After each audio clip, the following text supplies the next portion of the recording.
All right, we are back. Ready to rock, ready to roll. I just got to do one more thing. YouTube and pick wherefore thou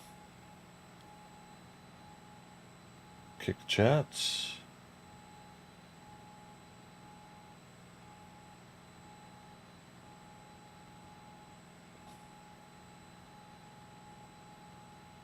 There. Stop letting me pop the chat out. Even though I closed it. Dadgummit.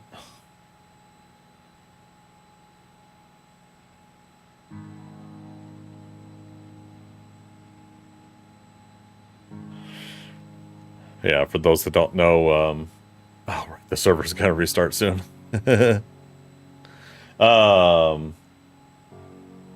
You could pop out the chat from the dashboard that you have, but it's not giving me the three little dots where you pop it out.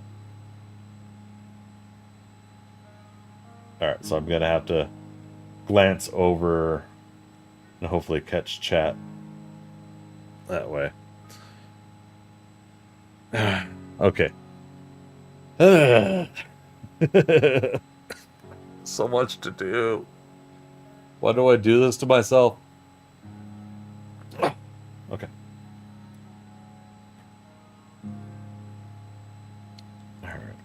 All right. Where am I? What am I doing? Completely lost track of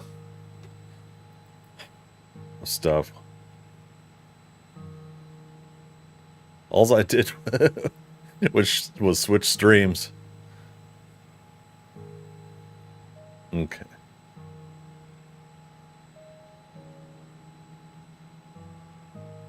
All right. So there's the game.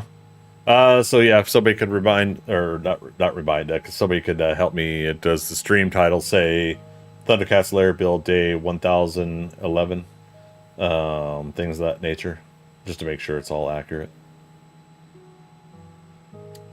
on whichever platform you're on.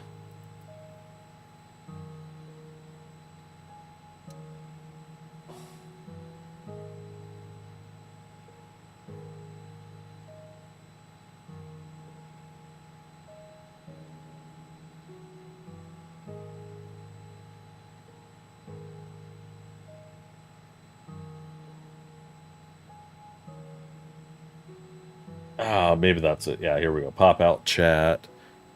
Okay. Move. over butter. Wait, did I not do it right?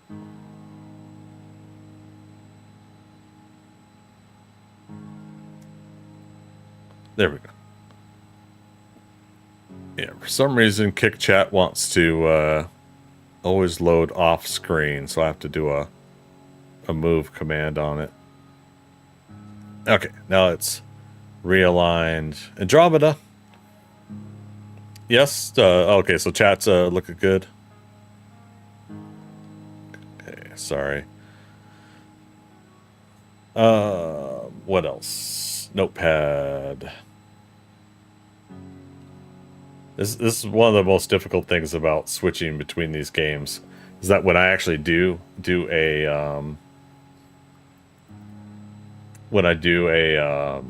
actual note keeping and things like that, I tend to have too much and it overwhelms me, I guess. I don't know.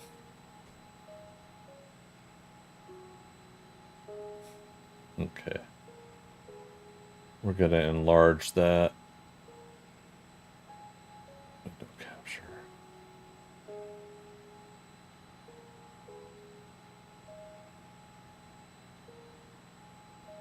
So it's a little bit easier for you guys to read.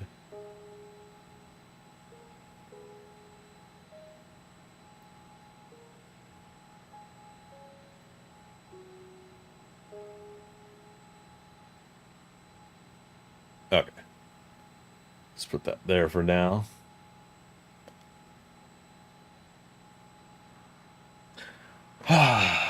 Okay, finally. Yeah, we've been away from 7 Days to Die too long, which, it's funny enough, it's like 4 or 5 real life days. I pop in real quick to do my vote. Speaking of which, there's my tokens. I do my daily voting and stuff like that, but I log out to go do some other things, and I'm like, okay, I'm gonna come back, and I end up not coming back because I get called away for something for work, some on-call work stuff, or whatever, you know, something comes up. Okay, so there we go. I just did today's vote. And there's my Sky Coins for yesterday and today. Okay.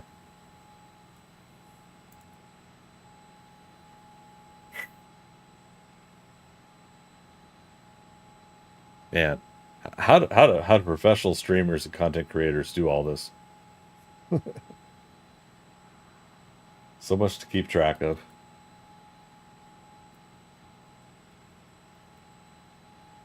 Okay.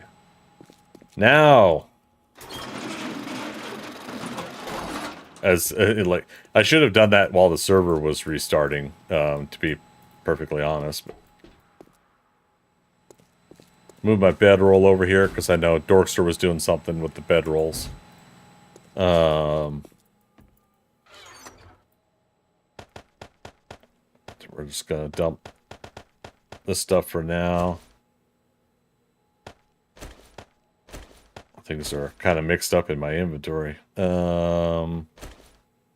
Actually, let's do 9mm. Shotgun rounds.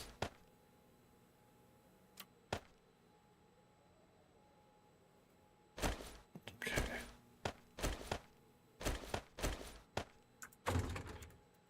All right, let's go home. Okay. Now to access these, we have to be in here. Sorry, Andromeda, I did see, I just didn't read it out loud. Have you been back to home base? I've seen all of this. And down here in the room down there, we'll go down there for the folks in chat here in a moment. Is there other stuff I haven't seen yet?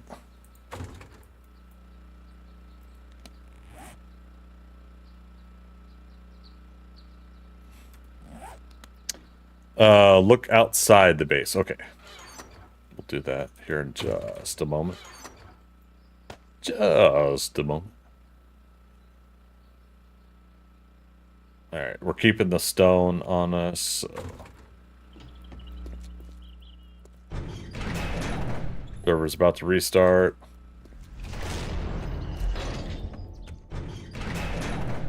All right.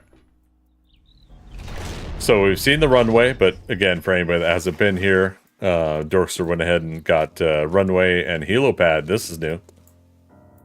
Uh-oh. It's damaged, though. Or is that normal? Or network and timeout. Okay, we will pick up our tour again after a pause with station identification. Go figure, right?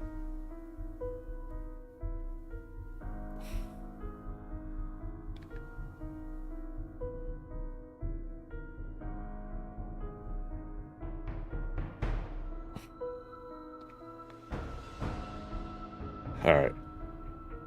I think I'm gonna spoil myself. Baskin and Robbins or Dairy Queen?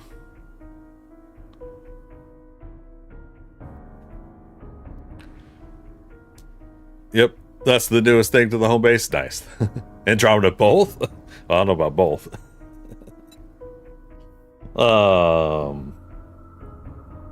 We'll see.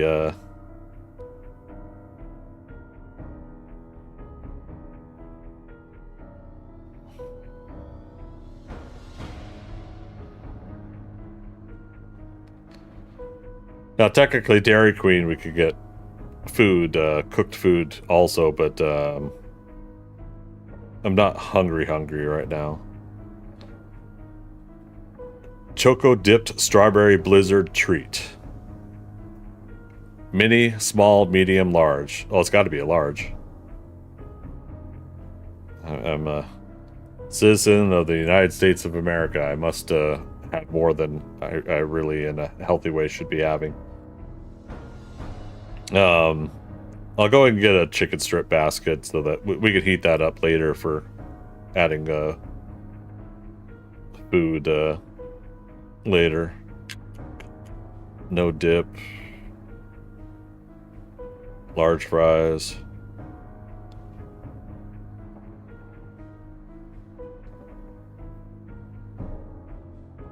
Oh, part of the reason I also doing this is a beverage. I'm out of tasty beverage in the apartment.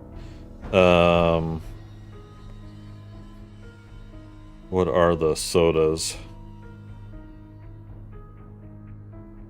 Oh, they got bottled water.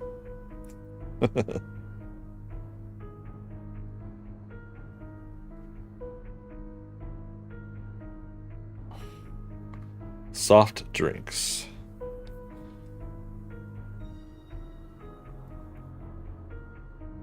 Large. I'm gonna do a Sprite because I'm gonna put my tropical punch vodka and cherry flavoring in it.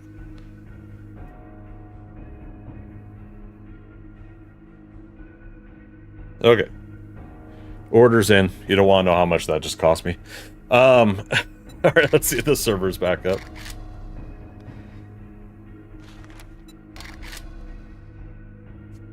It's still initializing.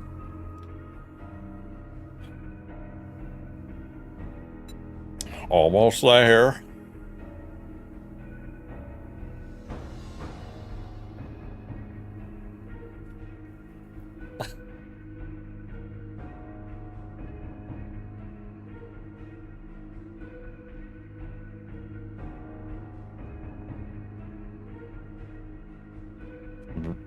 Reading the chat.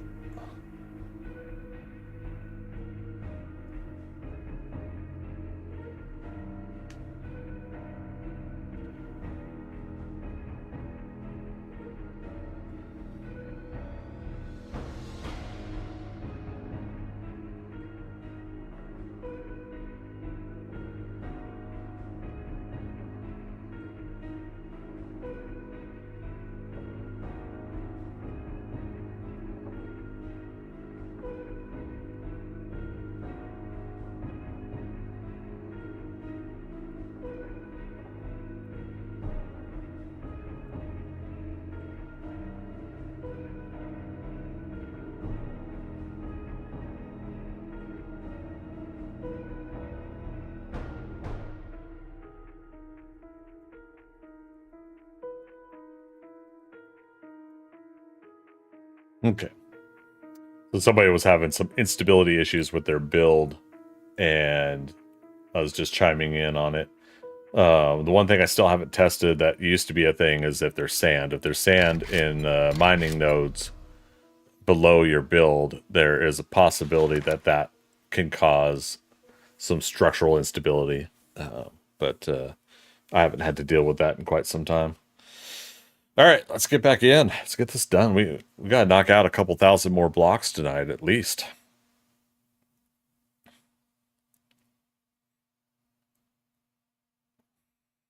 But we'll still tour the base camp.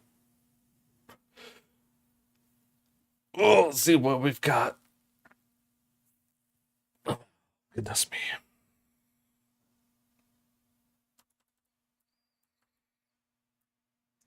Now we're also going to be taking hourly breaks. I gotta get up. I gotta stretch. I'm feeling real stiff. I'm not careful. I'm gonna have a twinge below my shoulder blade as well. So, all right. So we're back in the game.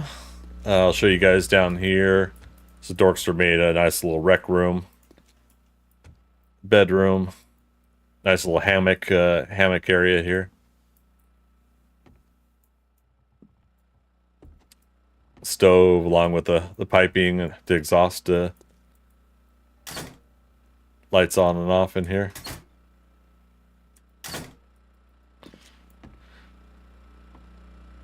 Let's check the...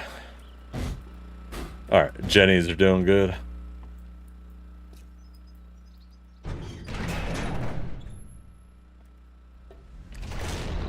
So, been some yahoos on the server that have been getting into people's bases. They've been dealt with by the admins, but since then, Dorster's been doing some mitigating things to the build.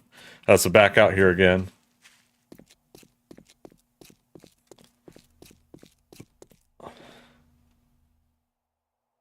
Yeah, love the helipad. So yeah, Dorster and Thippy for the pad. Nice. Yeah, it's a good idea. I like this. Nice lined up too.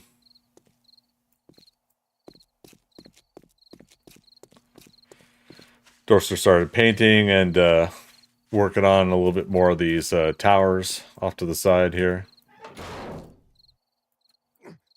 Oh, right, you got a duck.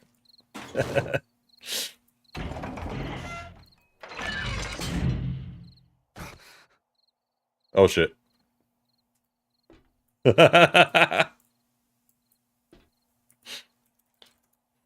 Teleport out. Don't tell Dorkster.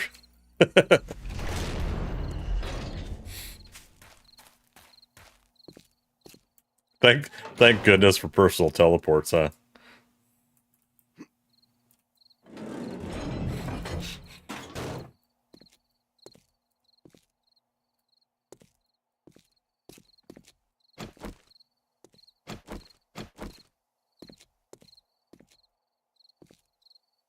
Gregolas and Friends Clubhouse. I love it.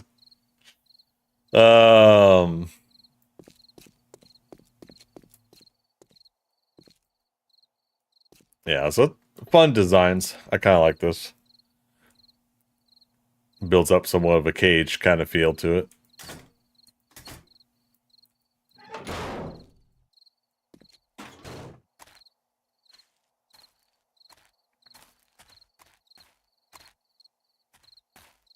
Oh, goodness.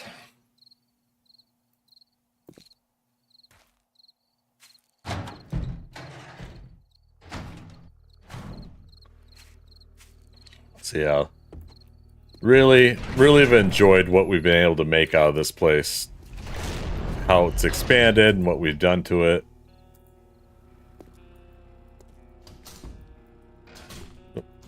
Oop. How's our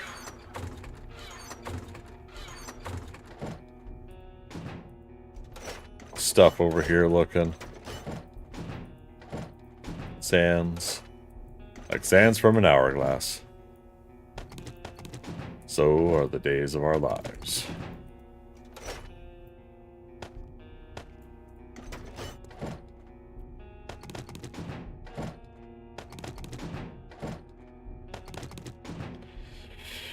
Mr. Milkman. Hello, hello. Welcome, welcome.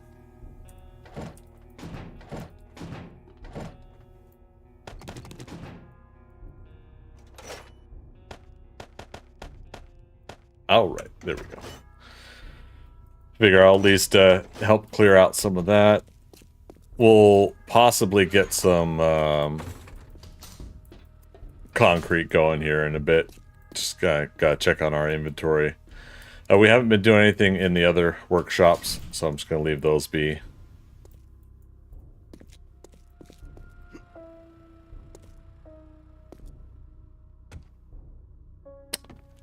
I'll leave it be. Leave it be. Leave it be, leave it be. I haven't played this game for years. Oh man, I haven't stopped playing. I've been toning down a little bit. Next month is my 6-year anniversary. But yeah, we were just on Valheim just before this stream. Oops, that didn't work. And I've been itching on Valheim a little bit more because I've got some progressive stuff going on over there. But heck yeah, no, I just hit 9,000 hours. And 7 days is still the game I've always wanted to play. Always the style, the format of a game I've always wanted to play. But yeah, I've been cut back a little bit. We're working on a big build here though, so I want to see it through to the end. Looks way better than before. Oh yeah, oh much better. Now granted the rain has come out, but things to keep of note: you can't actually get a bearskin rug. The admins on the server have helped us with a few things. But yes, there's tons more blocks. If you haven't played it since like Alpha 19 or prior, there's like a couple thousand more blocks than there used to be. Yeah, 2,041 block shapes now. So you go through this whole block shape menu. Loved it for a long time, but stopped playing a couple years ago. Just got over all the crashes, patchy graphics, unsmooth gameplay, but it seems to have been better. Oh, wow. See, and I know others were getting that, and it's unfortunate, too. I myself, and this isn't a gloat, this isn't me trying to say, well, I didn't have any problems, but I guess in a way I am. But yeah, I didn't have, like, a lot of issues like that. But I completely understand, like, if it's not working for people, I completely understand not wanting to play. Frogman's Lair. Welcome, recruit. Thank you for that follow. You got me another notch closer to my 5,000 follower goal, and I appreciate you kindly for it. Hope you're having a good weekend. Yeah, the hard part about anything that we want to play, if we're going to play it on a regular basis, we want it to actually play. We want it to be smooth, enjoyable, and sometimes with this game, like when the first oh, there was more sand. When the first portion of an alpha comes out and it is stuttery and laggy and everything like that, and maybe our systems aren't ready to handle it. Yeah, it's definitely frustrating to, you can't really play the game, to be honest, and I get it. When I got this computer I'm on right now, I did specifically get it for Alpha 19 going into 20, I believe, if I remember correctly, is what I had this computer built for me for. And so it definitely had been something that catered towards... Icarus was coming out, and we were just starting to enjoy Valheim at that point. It was Valheim was out. So I wanted to be able to enjoy these games without having as many issues. Things like this, by the way, on the server are quality of life mods. You can't really get a freezer for your own storage in vanilla game. Just a heads up again, since we're talking Mr. Milkman, since it's been a while since you've played. Yeah, wouldn't mind. Would have mainly have been because it was on PS4 when I was playing around the time. Okay, that was released for console, but played on PC before that. Gotcha. So a heads up there, if you got a PS5 or Xbox X or S series or whatever the current ones, current consoles, when Alpha 22 comes out, the new, the console version of Alpha 22 will be out as well. So the Fun Pimps did get the rights back to console. However, the previous old version of console can't be necessarily updated because that's still part of the old rights or something like that. Plus, we're on next gen consoles anyways, and better graphics and everything. So, just a heads up there that the new console version will be out sometime this year, I'm guessing, and that'll be for PS5, Xbox, S series, X series. Here, let's go over to the ThunderCats Lair before it gets to be too dark. So this is how far along we've gotten on the ThunderCats Lair build here.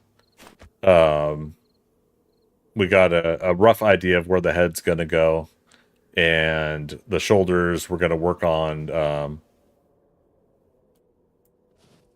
Thought I heard something. We're gonna work on a couple different things for the shoulders as well.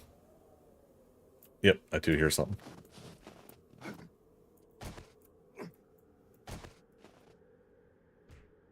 There he is.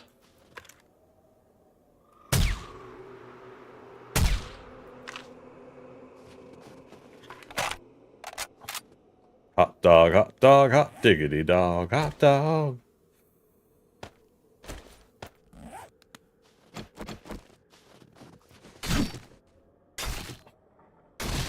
Ew. Okay. So if a bear loaded in here, there's a good chance of mountain lions in the area too. Those seem to load in tandem. So just keep an eye out for that. But yeah, so this is what we're working on here. ThunderCats Lair from the 80s cartoon ThunderCats. There's a image of it to give you guys an idea. Mr. Milkman. To defend the frontier against Sur and the Kodan Armada. Now becoming a recruit as well. I appreciate that, Mr. Milkman. Appreciate the follow. Yeah, I was gonna say, Mr. Milkman, didn't we have you here before? No, the buyer. Let this one get closer.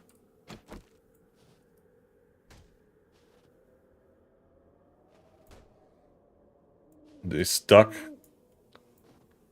He'd rather destroy my blocks. Ow.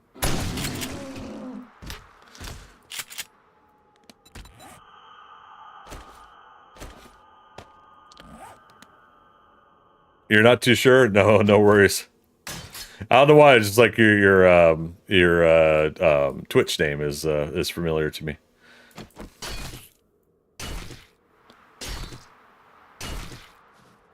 Okay. So that's kind of a first for me in this build area, is 2 bears like that. I hadn't had that yet. Alright, don't be frightened. But this is also not in vanilla. Is Cluck Norris. We're babysitting Cluck Norris.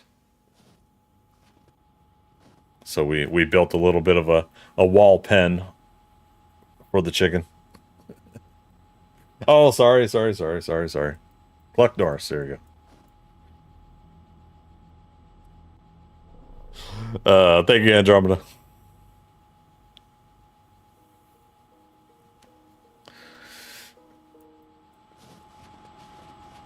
Alright. Let's go to the workshop.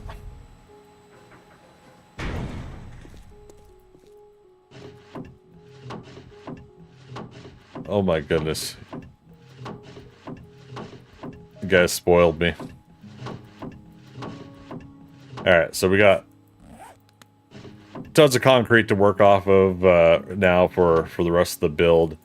Cobbles should be these 3. Yep. As in 3, 6, 9. Nice. Okay. So the back of the build still needs to be worked on. I think tonight we are going to extend out these sections here up to up to about there. We're going to extend it going back to the back of the mountain here. It'll be easier to see, obviously, during the day, though.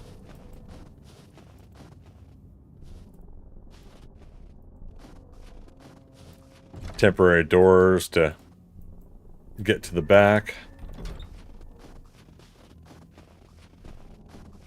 Just make sure there's no random zombies or critters back here.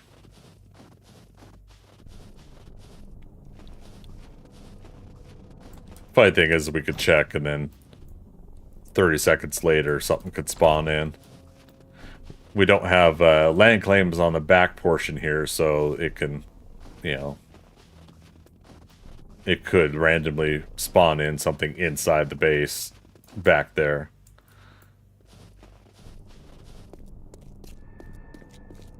So yeah, same as the other side. This side will be... Oh, I gotta upgrade those blocks, get rid of that one.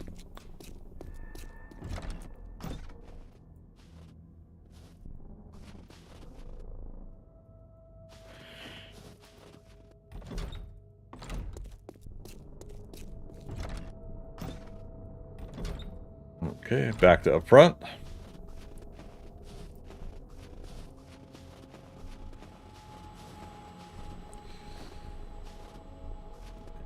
It has actually been another 24 hours. Let's go 209. Days since last accident, 209 days. So it's one of our longest streaks right now. And accidents, of course, as you see up there, leg break is one of them. Leg sprain is another.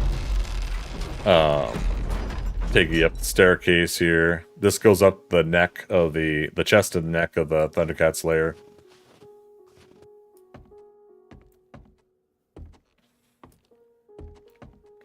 Up 8 floors.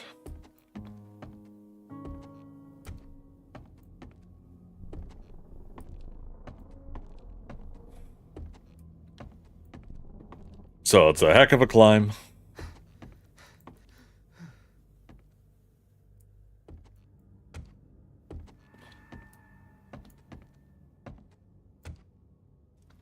There we go. And this was our test with steel. At the very least, to see steel should be able to go out 15 blocks, but also when you're then starting to add more on the side like that, that can disperse the weight a little bit more than what you calculate. So at the very least, we know that you know, it's able to hold this. Oh goodness.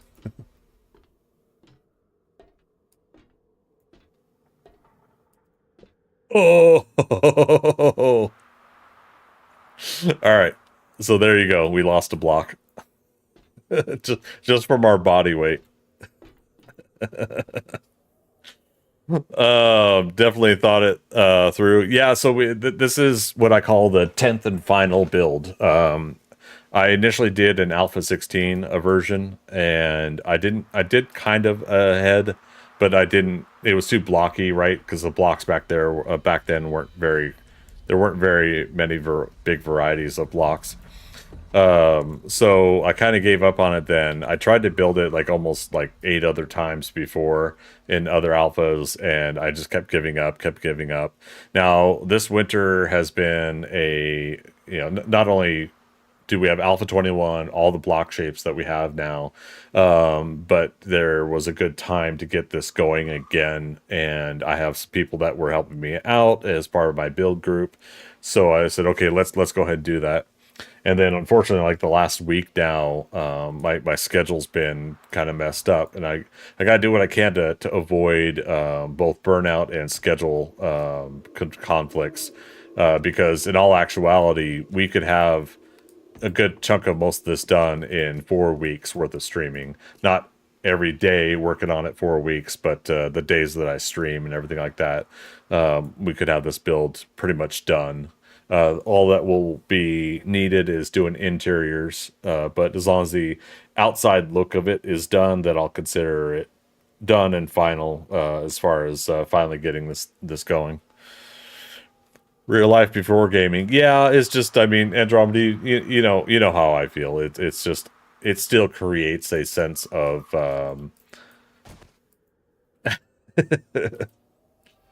dare I say, man, we haven't seen Greg lately. Is he giving up on the ThunderCats layer again? Oh my goodness.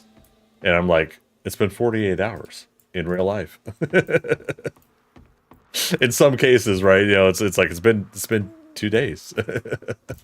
Why would I be giving up? And I think it's not anything that anybody does intentionally, but I think a lot of people still get what's the term? The what have you done for me lately syndrome with streamers and content creators, or the fast-pacedness of internet and online activity lends to you know, if you're not working on something every day, then people tend to forget about you and what you're doing. And I can't necessarily get completely mad at that because I've done that too in some cases. I mean, I was so hyped about being back into World of Warcraft, and now I haven't been playing for like 2 weeks.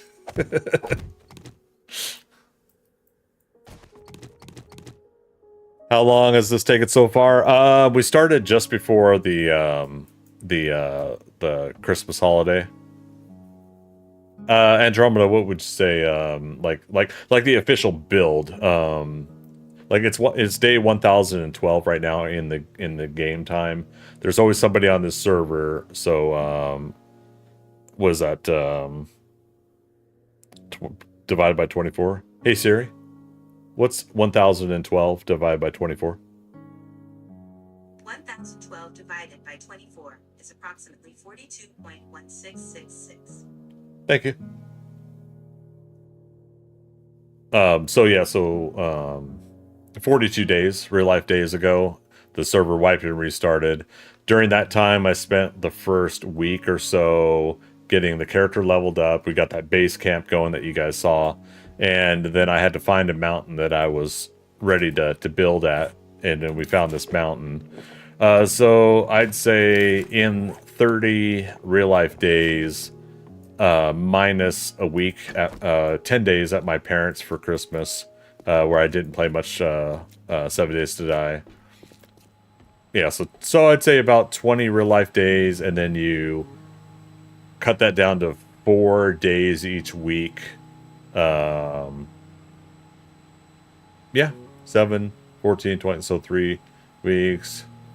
Yeah, so not really a lot of real life days spent working on this build, but we're getting to the point now where I calculated it's at about 30%, because I think this is going to be a 100,000 block build.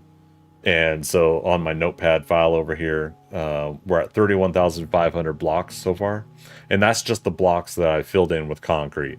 Again, it's dark out, but you're going to see that this is all wood up top here.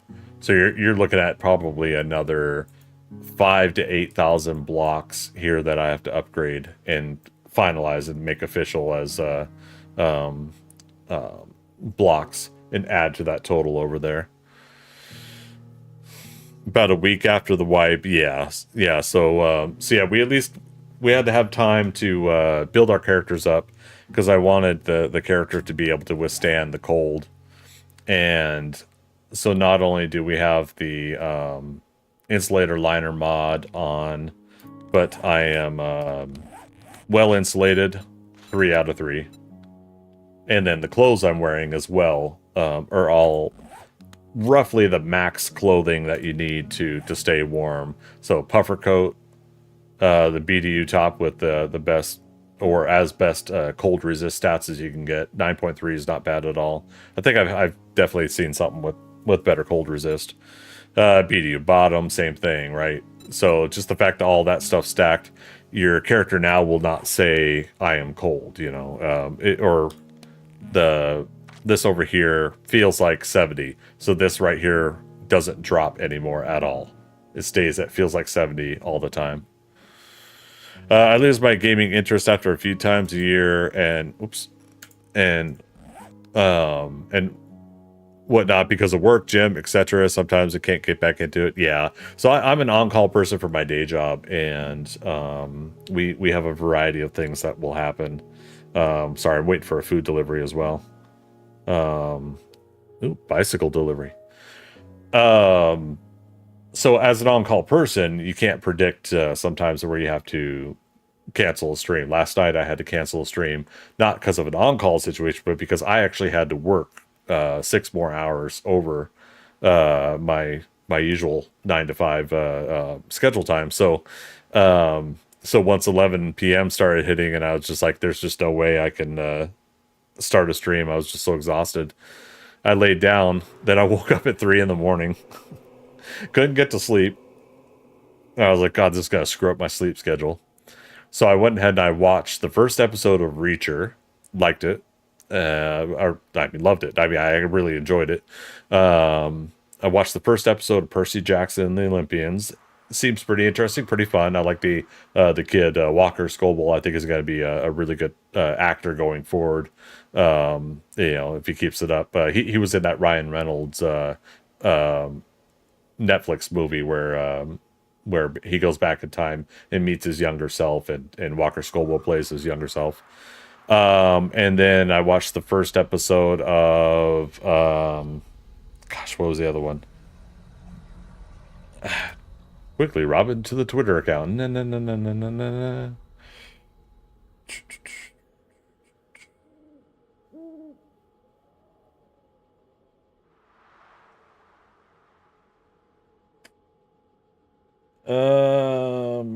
Come on now, where is it?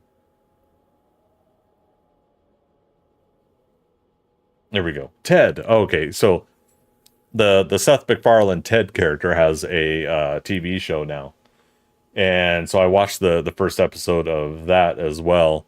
And so since I couldn't sleep, I decided, okay, well, let's watch the first Ted, and I had never seen Ted 2. So up until like 10 or 11 this morning, I went from the Ted TV series, and I enjoyed it so far.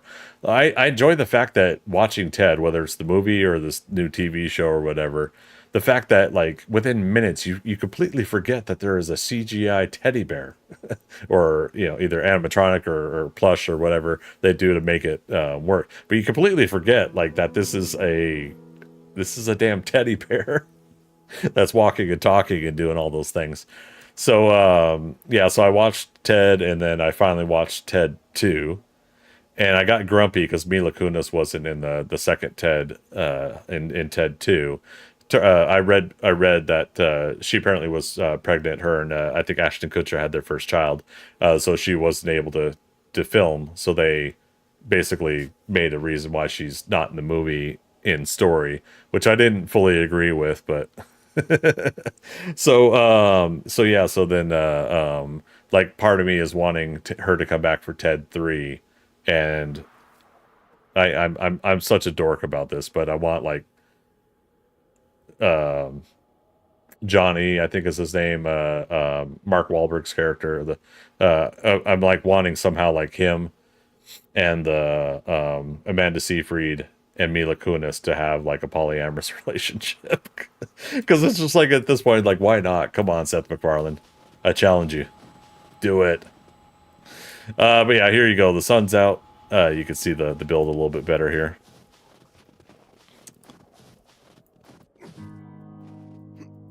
So yeah, that's fair. But the army, so I get you completely. Yeah, because yeah, so at any point, yeah, you could get orders to go do something, or have to respond to something. Yeah, there's the thing I had to do. Just required my full attention. It is project based, and so I'm just like I just got to get it done. So I went ahead and I worked on that project for work last night, and since that is the one that pays 99.98% of the bills in my life. That's the job that dictate. Wow, that dictates the hours at hand. Just a friendly reminder: I'm gonna get my food delivery here in just a moment. I think the person's looking for the apartment right now.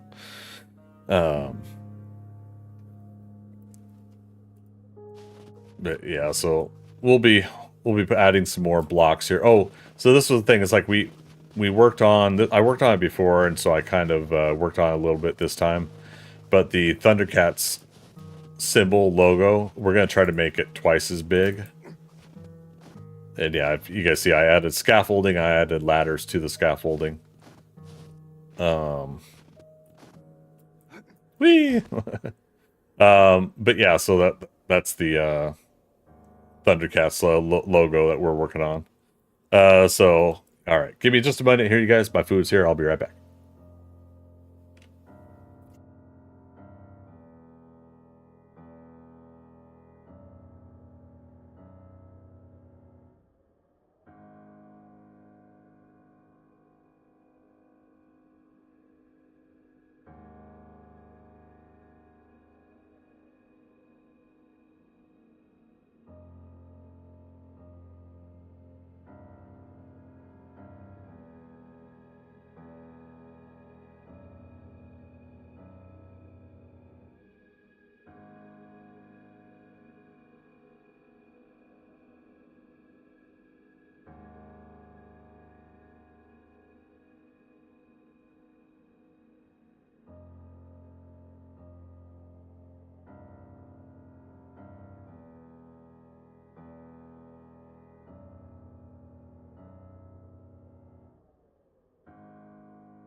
All right.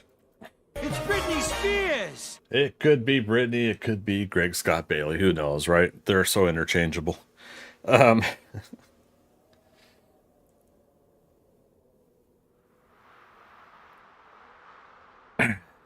so the whole reason, oddly enough, that I ordered delivery was so I could get a Sprite, so then I could add some of my other flavor stuff here to it. And it turns out the Sprite was nothing but carbonated water, no flavoring at all. I took a big swig out of it because I needed to add stuff to the cup, the flavor in the vodka and stuff like that.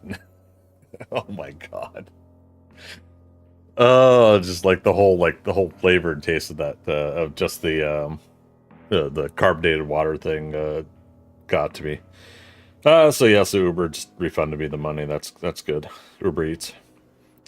But of course, gave the delivery person a positive review because it's not their fault that my order had a wrong beverage.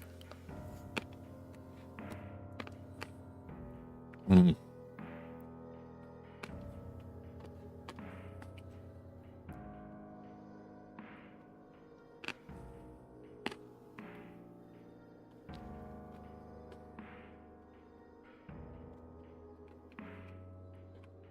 Speaking of safety first, put something underneath my ice cream.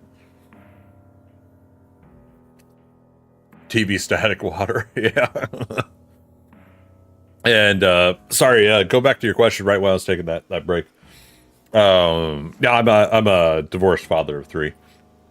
So my kids are back in Washington State.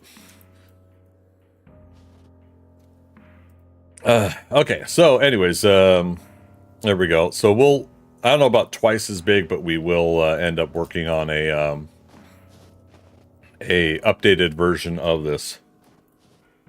Because this is all just frame blocks, we can pick it back up.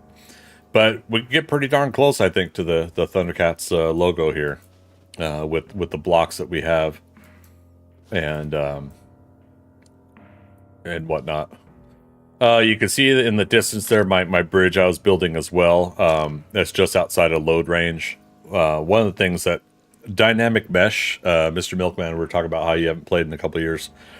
Dynamic mesh is a new thing for the game since Alpha 19 or 20. And what they did is they made it so that the game does hold in memory a build or building that you've been at, mostly with the land claim block.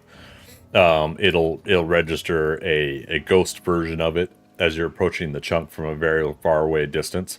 However, to help with lag on this server, the people that own this server have turned off dynamic mesh on their side, so we can't do dynamic mesh, unfortunately. So what I'm going to ask the last week of this current server build is that we turn it off, and so a lot of us can have distance approach video and photos of the build as we're coming in from up the road there or whatnot. So we're going to try to do that the last week. When that happens, we don't know. We could still have another month here of the server running. They usually go after 1,500, 1,600 days or 3 months worth of real life time.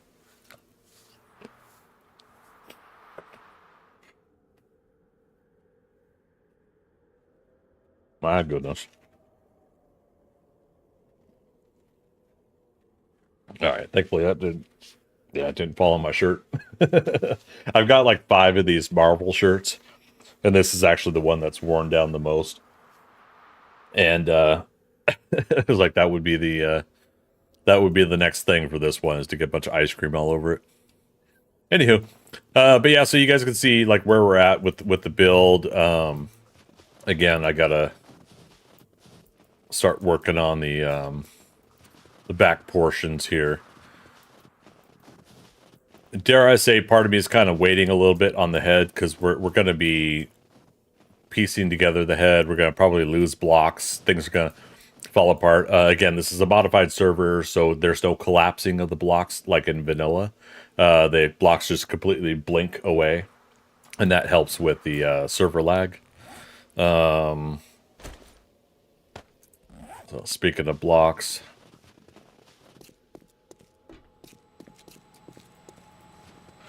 yeah, okay.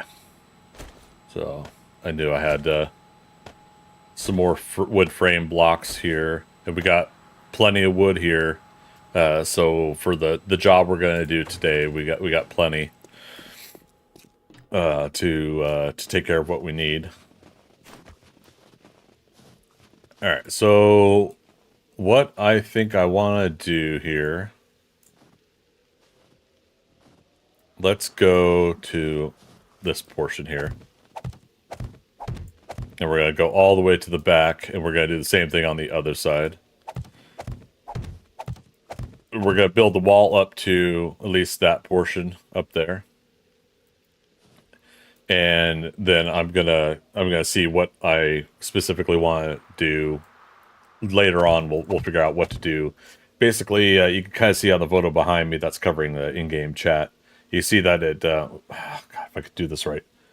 This part here goes down the back. So you think of a back sloping downwards. So I'm going to try to do something like that. But you never really, like, if you're someone who watched the cartoon, you never really saw the backside of the ThunderCats lair. Nor did we see, like, a lot of what the build looked like on the inside. So what I've done in the past is I've made a lot of big Great Hall type designs.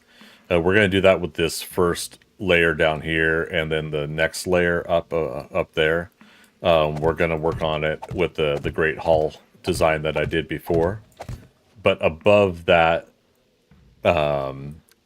depending on how much work the other builders want to help me with, we'll start designing specific rooms after that.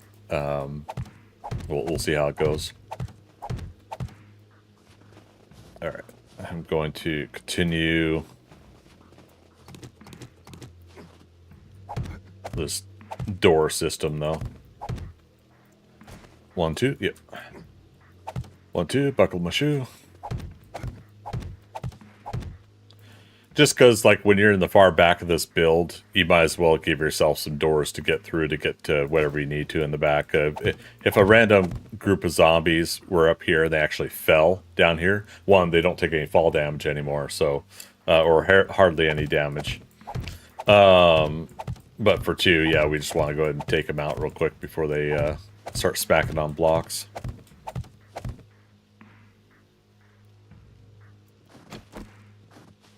Did I hear a mountain lion? Okay.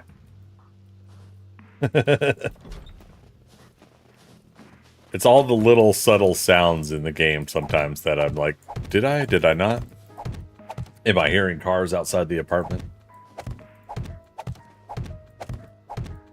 Okay, we just entered land claim area, so where you see it turn white and then green. Green is my land claim, white is not. I'm a supporter of the server, and so you get some extra goodies. You get 3 home teleports at the level I'm supporting at. You also get 5 land claim blocks, 4 or 5, something like that. Right now, I do have 4 put down, but I forget if I'm going to remove these outside ones. Well, remove all of them and put them in like 1, 2, 1, 2, something like that. The land claim area vanilla is 41 by 41 blocks. On this server, it's 51 by 51. So as long as that number overlaps with whatever you're doing in your build, like I believe the depth of this is more than 102 blocks, so I would need 6 altogether. I do have a second account character. That character I could just have come in and use their land claim blocks as well. As long as I'm teamed up, we could do it. You just can't overlap or connect them end to end. They have to have 1 block gap with your team. Or wait, did we decide that that's no longer a thing? I can't remember.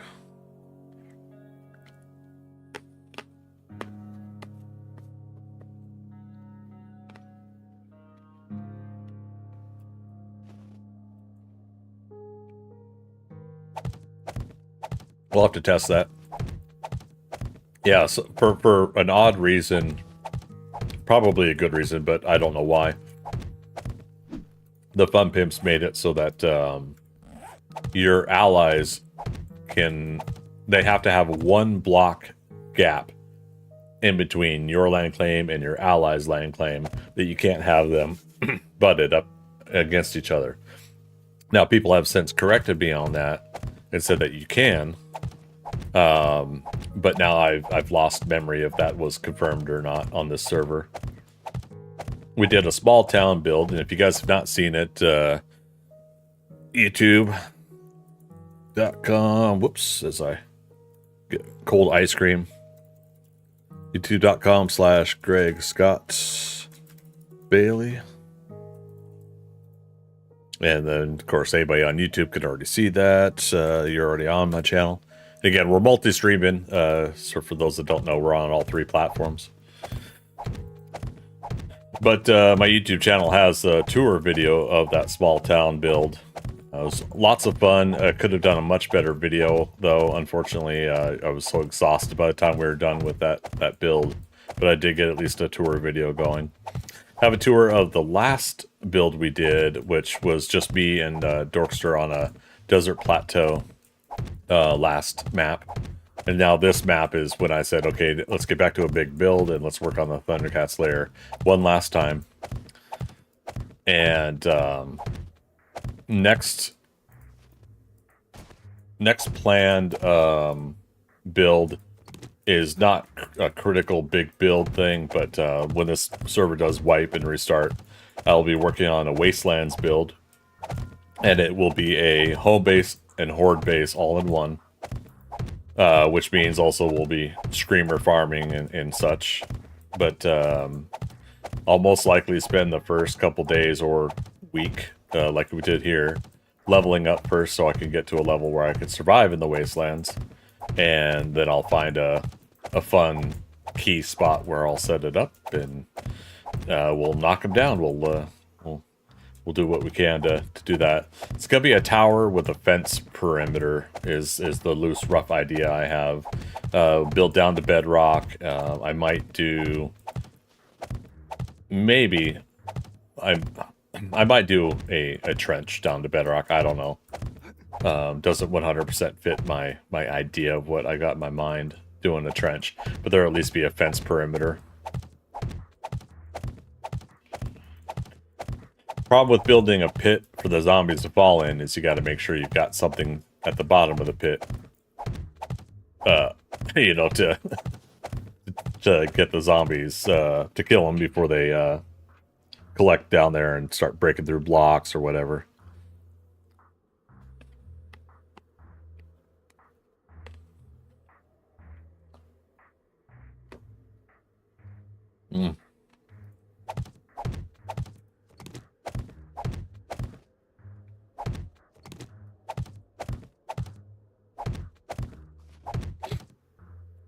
Right.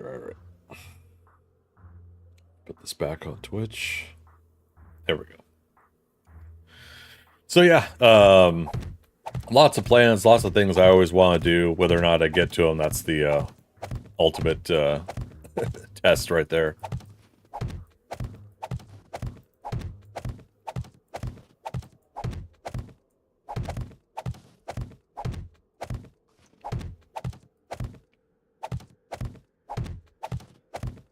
Slaps. I guess saying break a leg on this build would be wrong. Not necessarily. How you doing, man? Good to see you.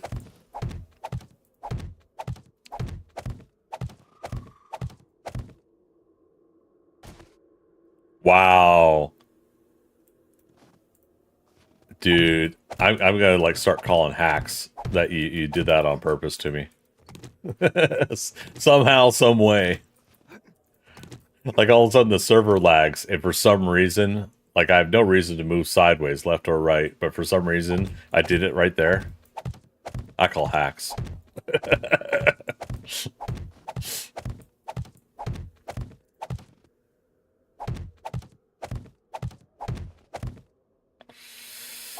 Hacksaws.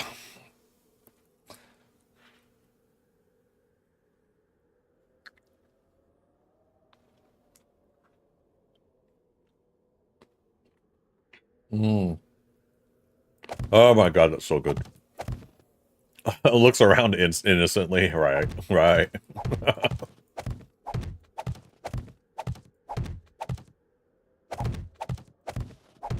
I'm not bad. I'm just drawn that way.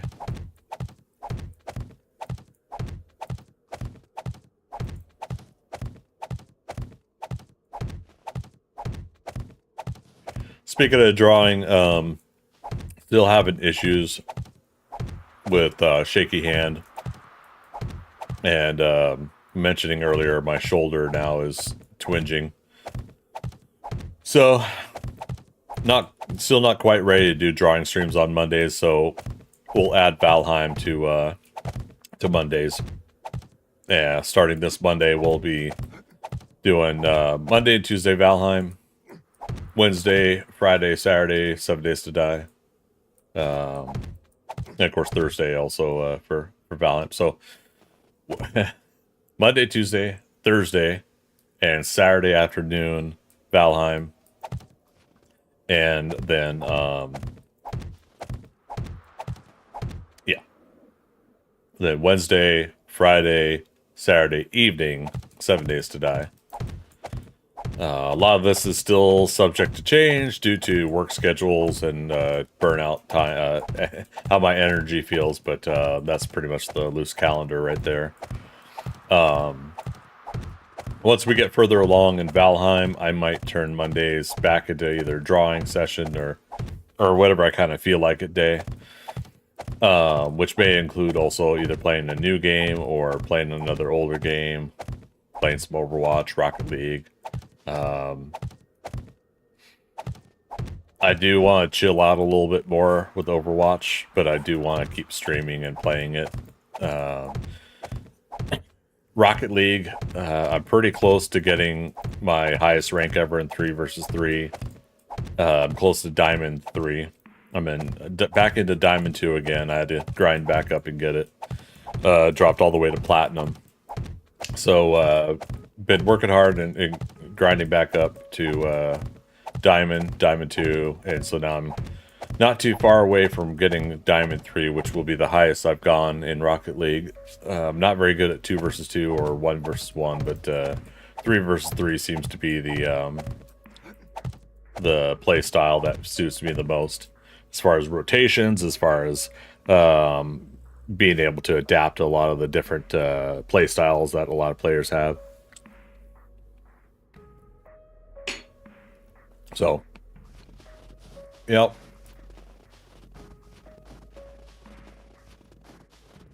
Oh, okay, no, we weren't stopping here. We were gonna go to there.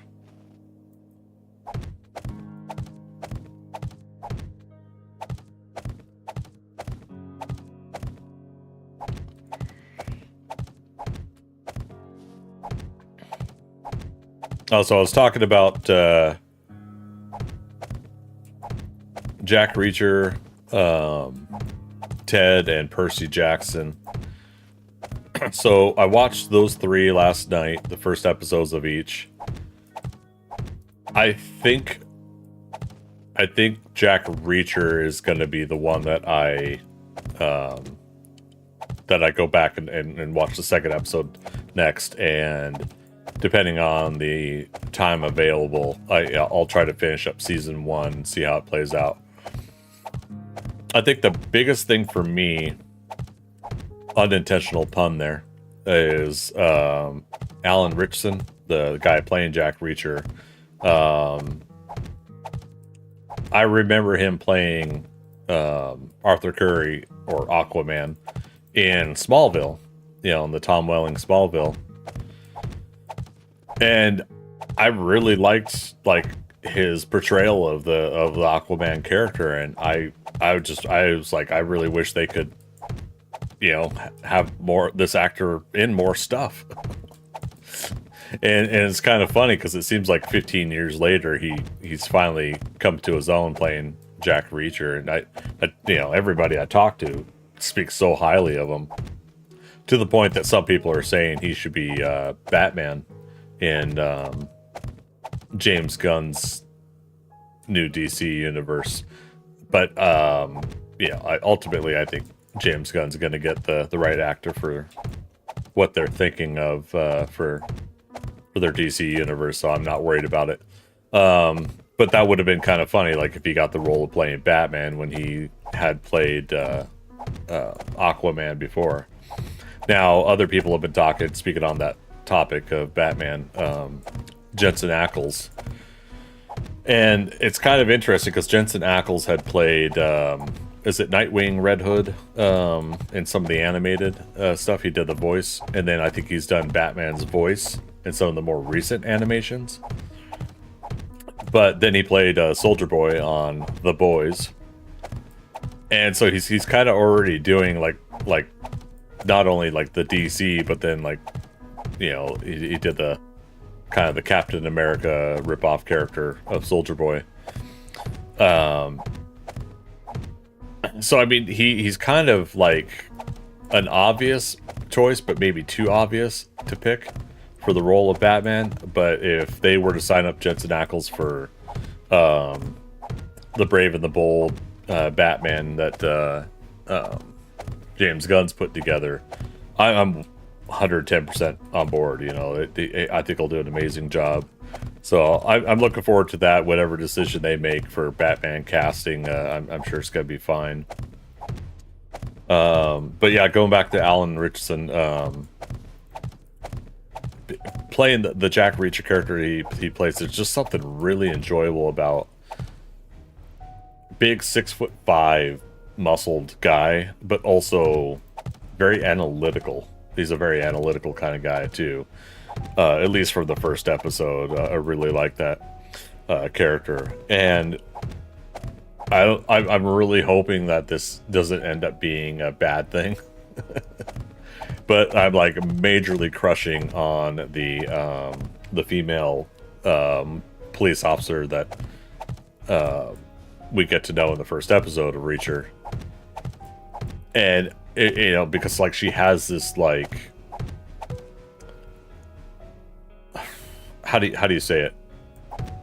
I'm not gonna put up with your shit, but in my soft approach way, like look, I'm gonna call you out about your bullshit, but I'm not gonna be a jerk to you. But I don't know. I can't quite explain like what it is about her approach, and for some reason, just like her own kind of methodical and analytical approach is just like massively attractive.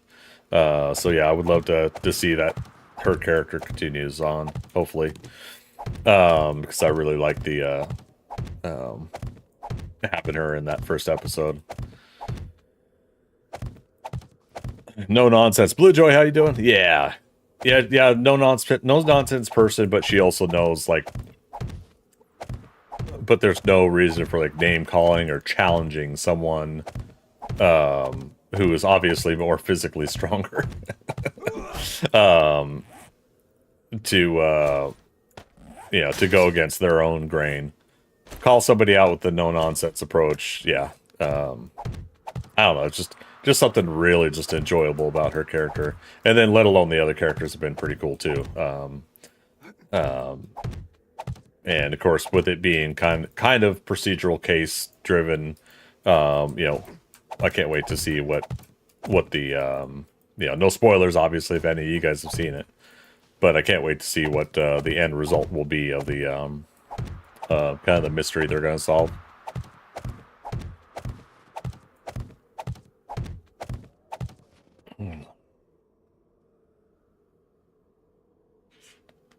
Oh man.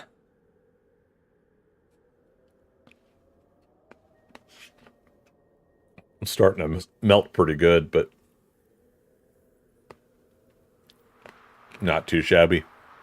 I don't have the heat up in my apartment too much. Hey Siri, what's the outside temperature?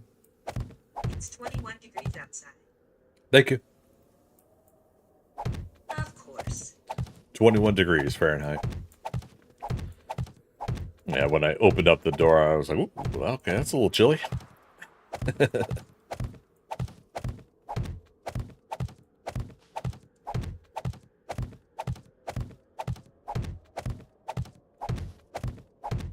Yeah, so I think this is as high as we'll probably go back here, and we'll do something to facilitate the whole. I'll probably end up using ramps for the backside because it won't go down as sharp as you see in this photo here. Like the front end here is sharp, so we use the narrow wedge pieces, the 4 blocks. So every 4 up, then you go a block every 4, so on and so forth. But here for the back, I think we'll end up using ramp blocks. So what's that, 45 degree?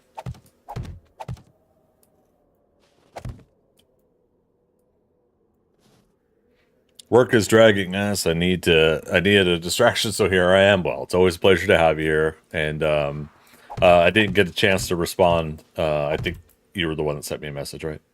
I won't say it publicly, obviously. But no worries. You stop by whenever you can. If not, no worries. Just chime in, hang out whenever you need.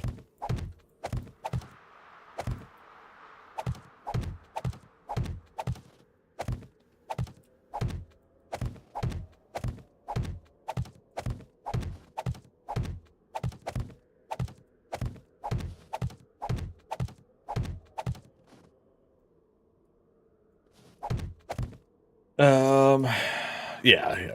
I was gonna say, are we doing the wall here? And yes, we are. We're going all the way down to that. Appreciate that. Hey, yeah, no worries.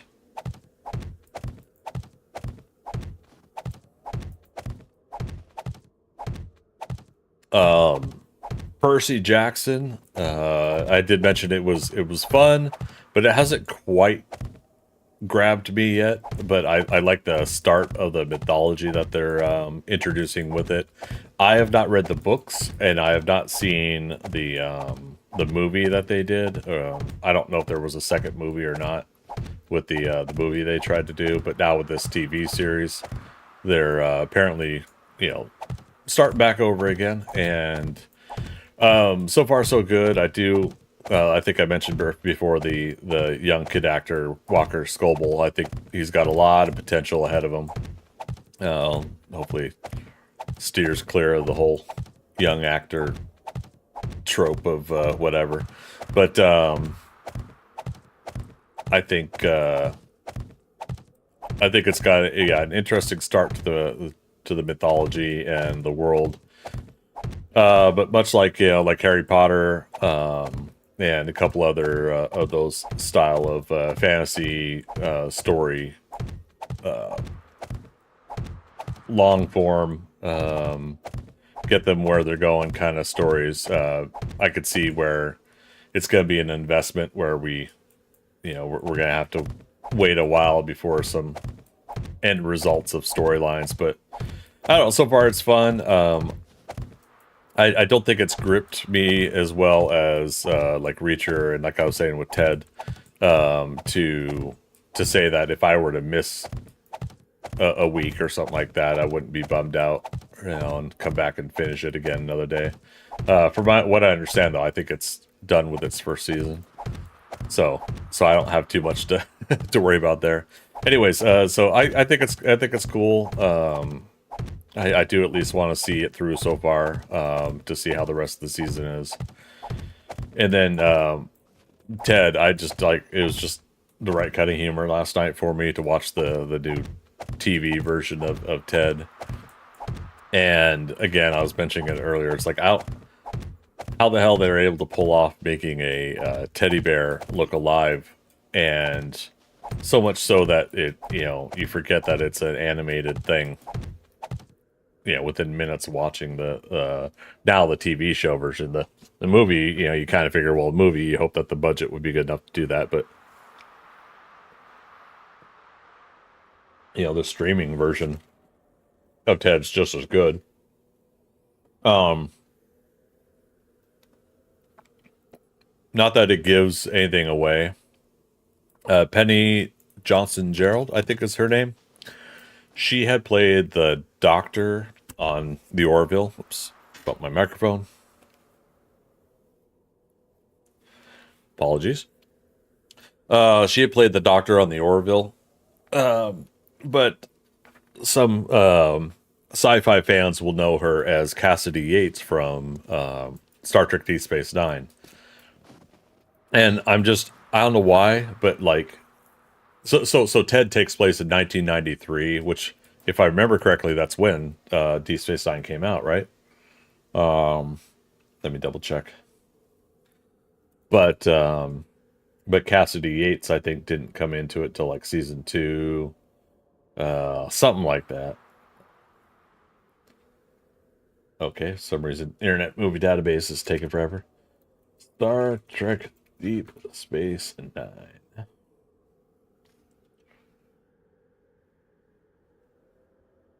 Yeah, January 3rd, 1993. Yeah, so this, wow, 31 years ago. Give me Christmas. Um, uh, let's see, Cassidy Yates.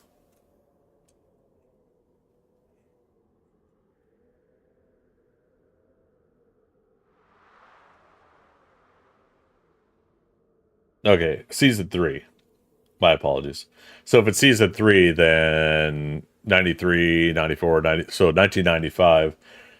I don't know. It just for whatever reason, like I was kind of thinking, since Seth MacFarlane's a Star Trek fan and he's in a couple episodes of Star Trek Enterprise, I thought it would be kind of funny if he made a Cassidy Yates joke or a Star Trek Deep Space Nine joke or something like that. Because Ted's done that before too.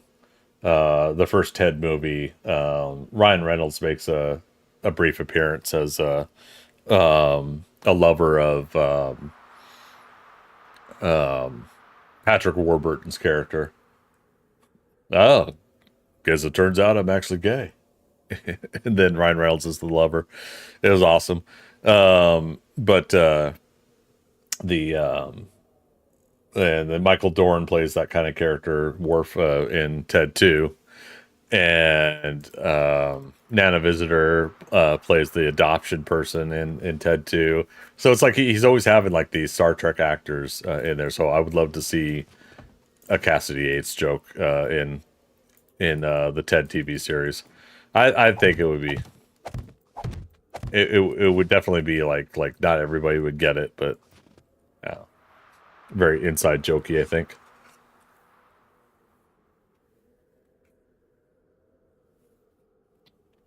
Oh man.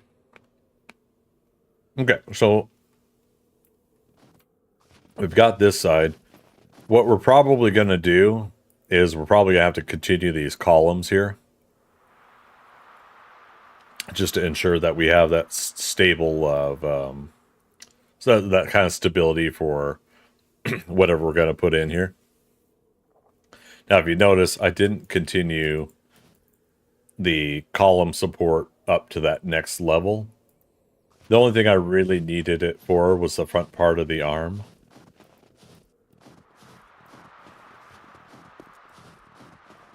So yeah, so I don't have anything really like on top of this part here that I'm walking on, so wasn't really a need to continue that the pillars above the one level. But when it comes to back here, I don't know. Depending on, again, what that 45-degree angle would be. I don't know, maybe we should go up there and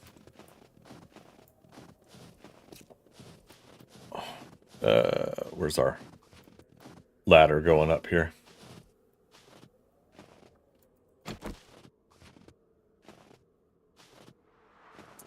Shoot, I missed my 9 o'clock break.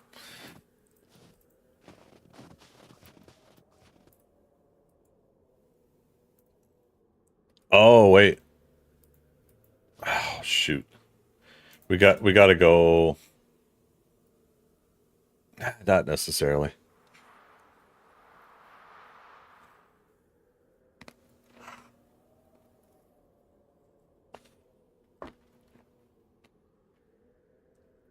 One problem with this design is the staggering levels of things.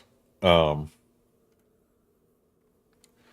you've got, the paws. I can't point to it from there. But you got the little side knuckle part on the inside of both of the paws. So these parts here I did the same thing on the outside, so we've got it basically like that, right? Then you've got the upper arm that goes up from there. That's inset another level or another layer, or yeah, basically another layer, as you can see here, right? So you've got layer, layer, and layer. So that that's three different things that are staggering on support and structural integrity on the inside underneath the build. So I have to make sure that as you put stuff on the inside like that, that it that it doesn't create instability issues. We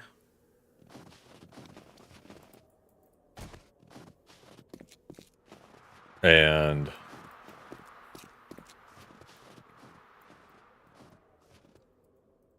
so that means technically I should go ahead and just do like we did that pillar there. We should do another. Damn. I just hate to have it like look like that though. But we should do another set of pillars and another wall going up. But I don't know where. I could still try to do it this way.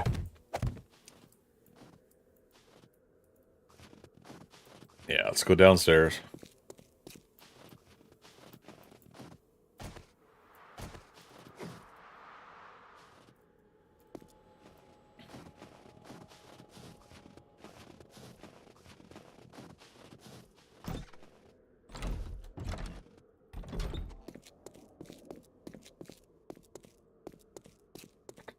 So how far apart are these again? 1, 2, 3, 4, 5, 6, 7, 8, 9, 10, 11, 12? That doesn't seem right. Lines up with that. Oh, but it doesn't line up with this because this had to cover the front part. So, but if we're going to continue with this kind of spacing, I believe it's 11, right? So, yeah, middle of it is here. Little stuttery lag right now. We might have a wandering horde loading in. 1, 2, 3, 4, 5, 6, 7, 8, 9, 10, 11. 11 from the pillar. So 1, 2, 3, 4, 5, 6, 7, 8, 9, 10, 11. 2, 3, 4, 5, 6, 7, 8, 9, 10, 11. Or we could say 10, right? 10. Yeah, so if you're counting this one, 1, 2, 3, 4, 5, 6, 7, 8, 9, 10, 11. Yeah, I do fuzzy math when I do this stuff. Also, need to get rid of this random tree twig debris.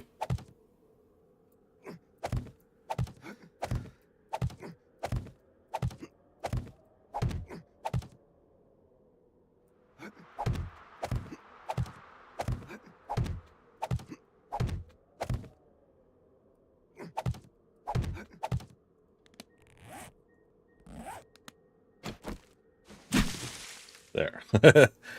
We got 4 more over there.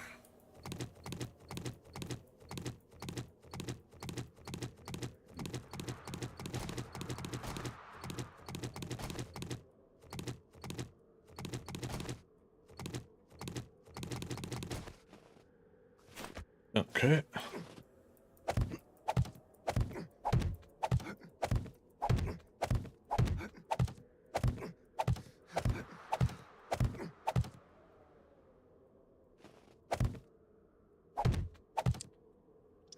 All right, so with the distance of 10 blocks apart, with it being upgraded to concrete, stability should be fine for what I'm doing here. Should. Yeah.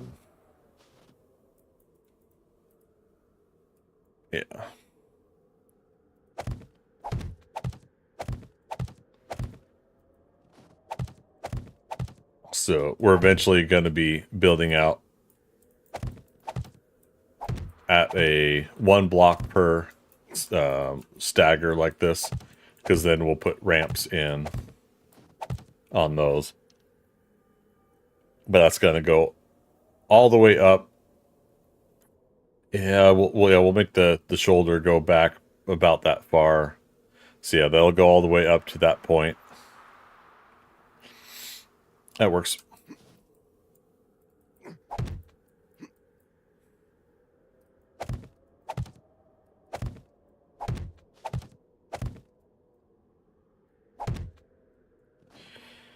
I hope he falls and breaks his neck.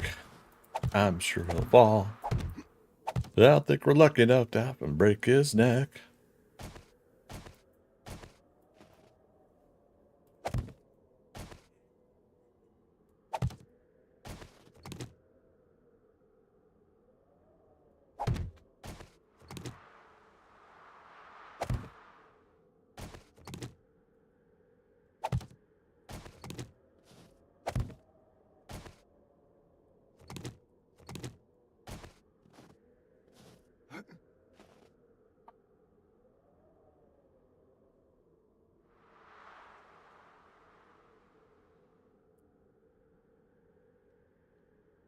Oh my god, so good.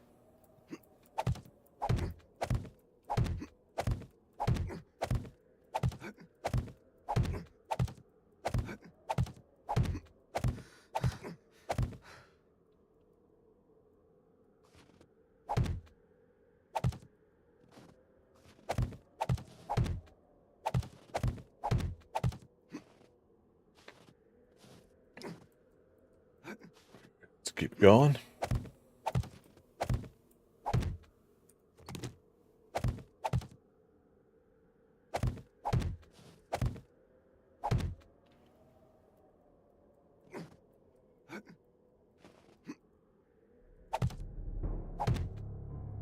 Rapey music time.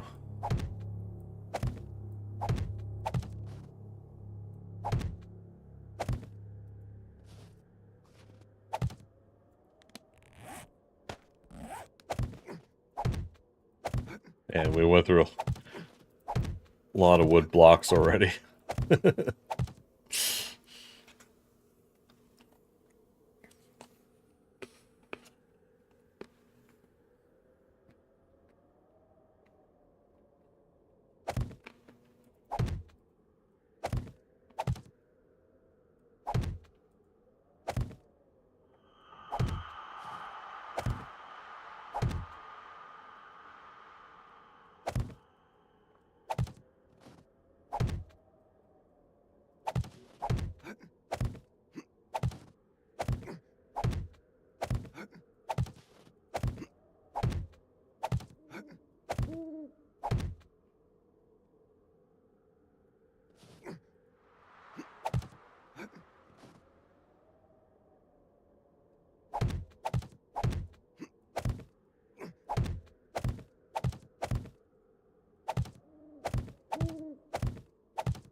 Yeah, see, this one had to be added over here too. Not a problem.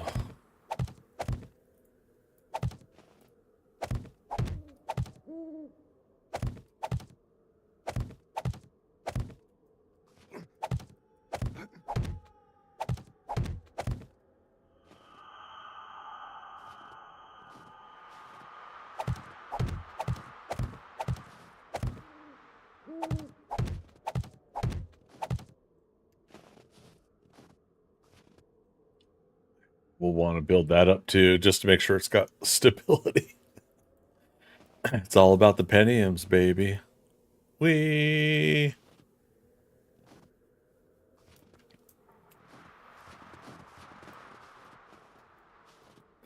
All about the patios, yeah.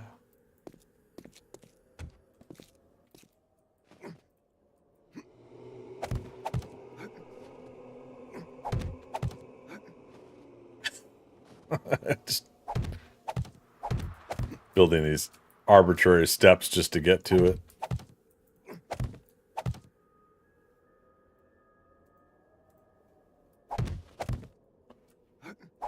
And we'll just take blocks away where we don't want them later. You know, if all this stuff isn't needed, we'll come back and grab it.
Cool. Raw tail.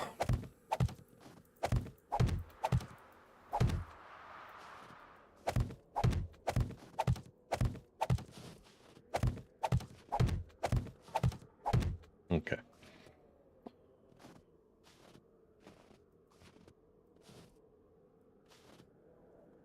And there is technically going to be some more additional design to this shoulder area that we're going to do. A lot of this is all the basic generic shape, and then we find ways to, you know, to fold into it. Yeah, I forget, like,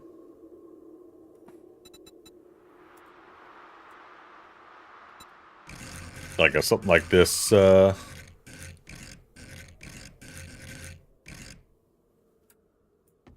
not quite what I was thinking, but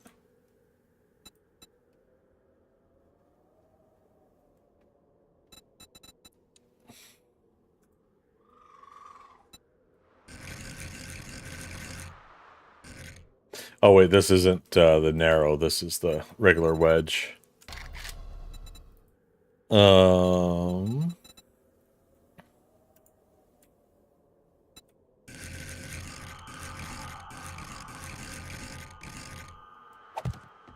No, it's still not the piece I'm thinking of.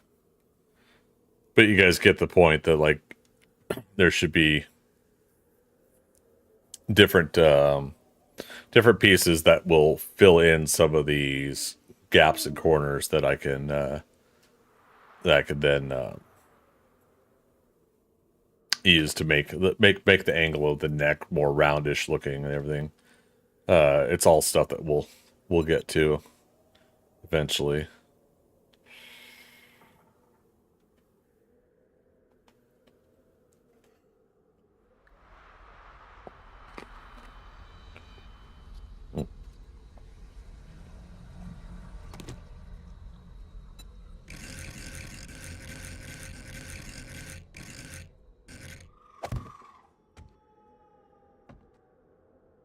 Not quite this one.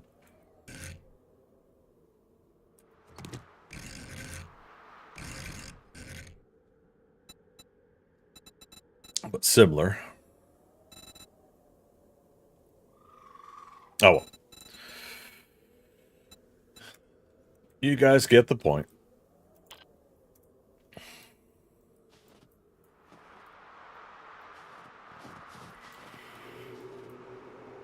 We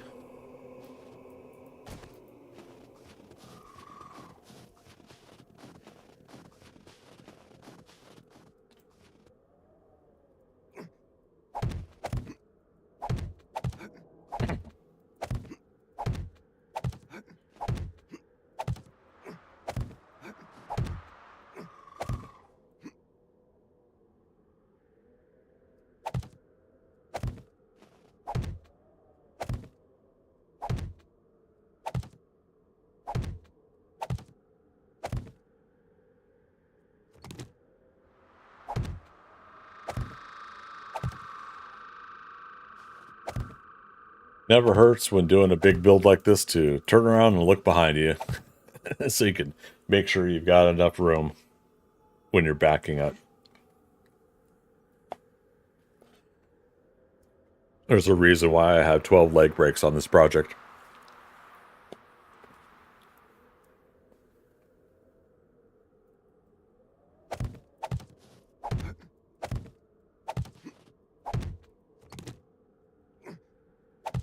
Breaker, good evening to you. How you doing?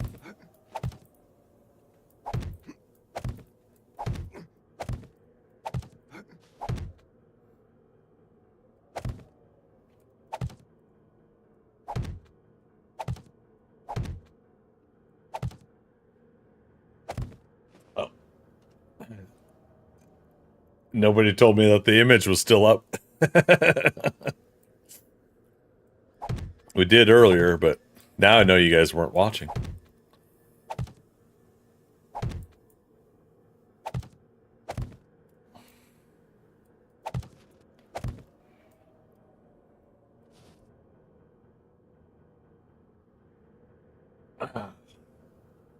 Nobody's watching. They're only lurking.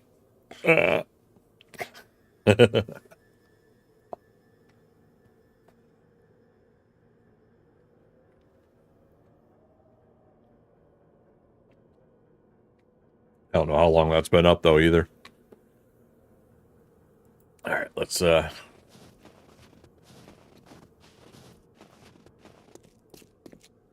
Just woke up. Yeah. Good start to your day, I hope.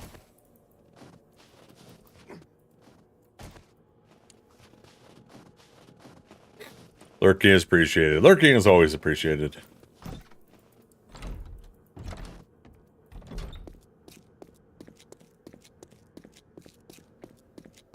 Again, I don't know why other streamers get so bent out of shape about it. Not to start something, but yeah, it just doesn't make sense to me that that's a big deal.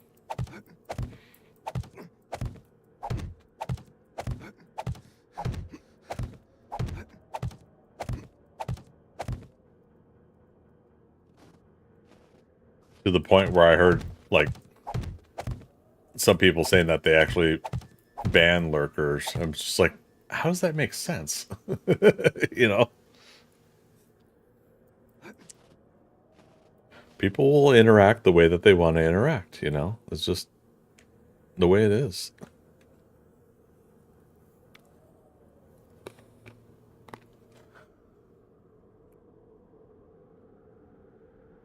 Ah.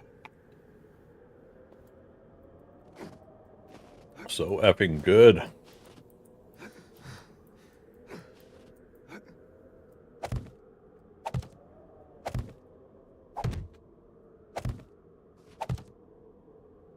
Helps the numbers, not hinder. People just need to understand. Yeah, it's well, like, so I'm wondering, like, is part of it worrying about accounts just being bots or whatever?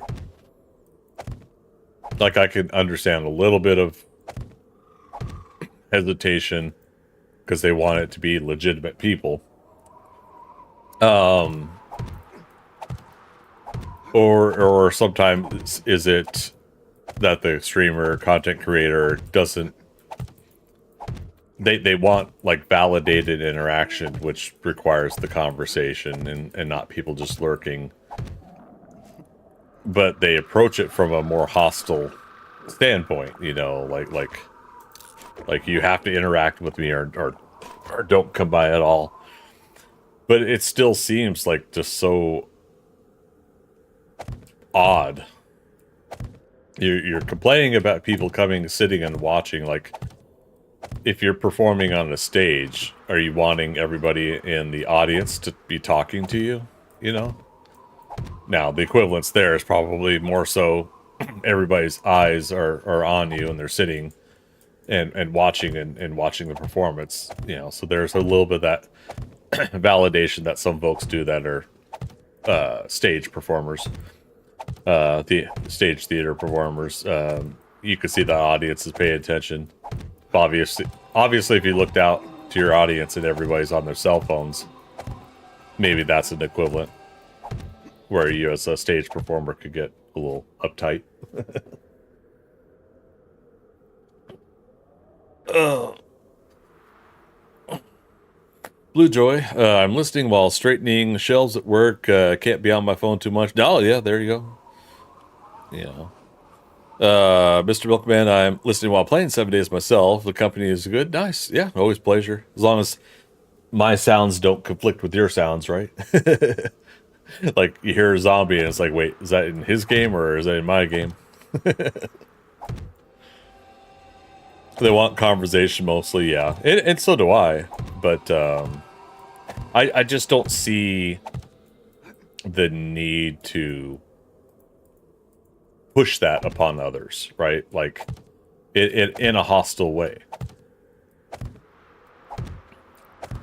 Like if people don't want to converse with me, they don't want to converse with me. So yeah, I don't personally understand the need to go as far as telling people you're gonna start banning people. Like, come on. Like, how are you actually really like taking the time to pay attention to that anyways? I've seen this person in my list of people watching my streams, but I've never seen them chat, so they are banned. Okay.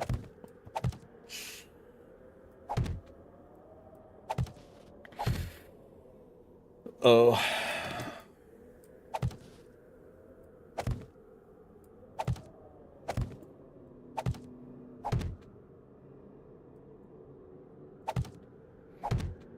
Just pretty much talk like no one is there.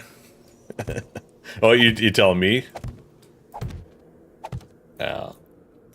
It did take me a little while when I first started streaming to do the suggested like talk anyways, even if nobody's responding kind of thing. That did take me a while, you know. And then I had to decide like, did I want to narrate everything I do kind of streaming, or do I want to just talk about some stuff?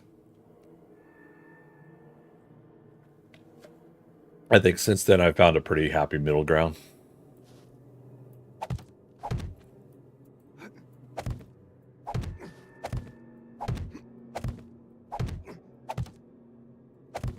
Yeah, the difficult thing is if we do start building up more of an audience on YouTube and Kick while we're multi-streaming, that can lead to conversations I can't keep up with. Obviously, eventually I'm not going to be able to keep up with conversation if we do get a nice amount of growth between all the platforms.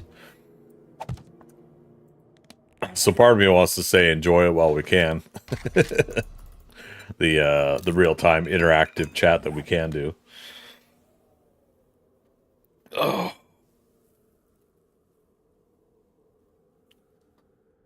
Oh my goodness.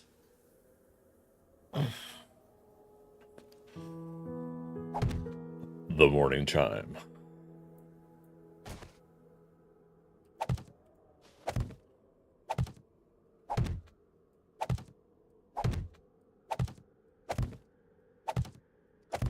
Well, hopefully tonight and then Sunday night I can reset my sleep schedule. We'll see how it goes.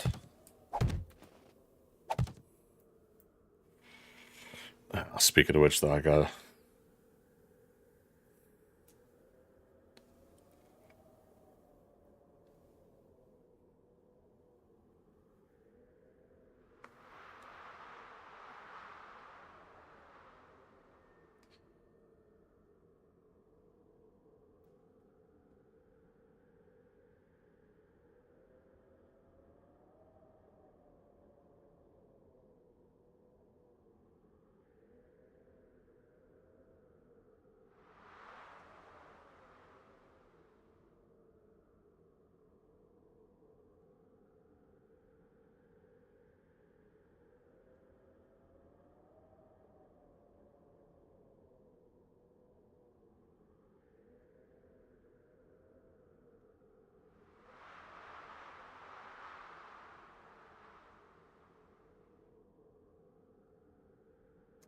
Sorry, guys. One work-related thing here.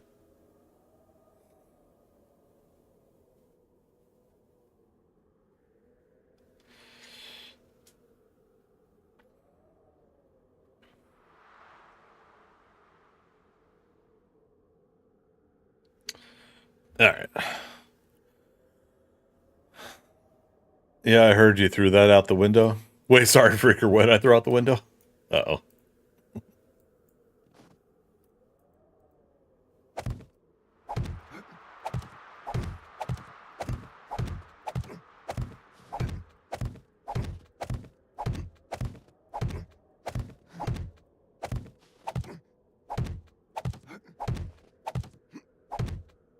Your sleep schedule? Oh, yeah.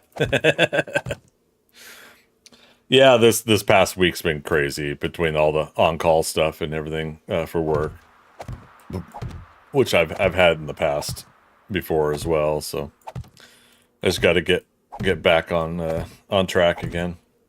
I was doing so good too for like 3 months. Been doing really good, sleeping well, and between the sleep and the dietary stuff I'd been doing. So it makes me happy I was at least able to get 3 months worth before finally crashing again.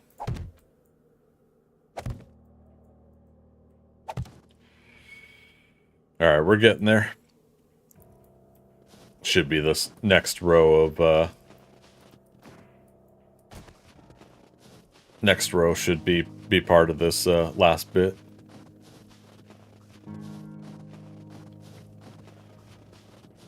Oh crap. Almost.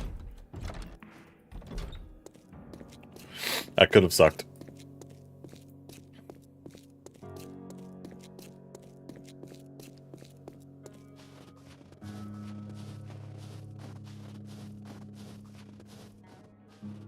One, 2, 3, 4, 5, 6, 7, 8, 9, 10.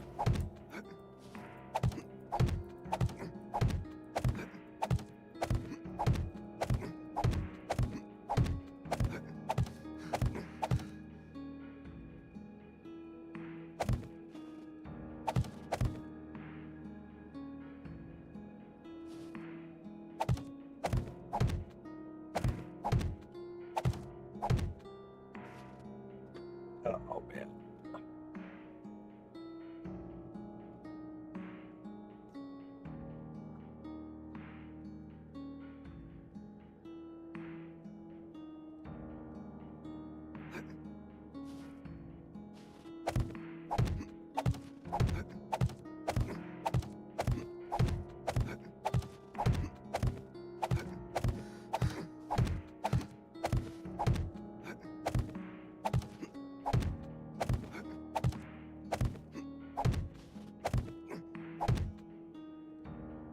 Almost there.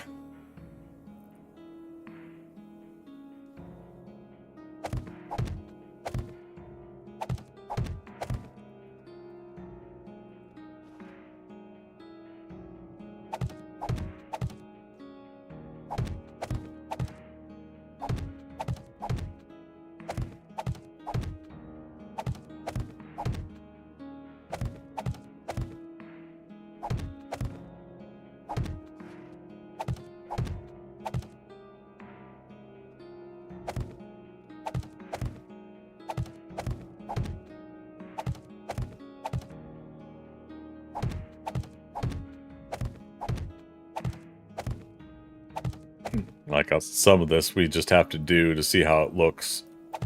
And if it doesn't look right, we're gonna have to change it. Tedious, monotonous, but making it work.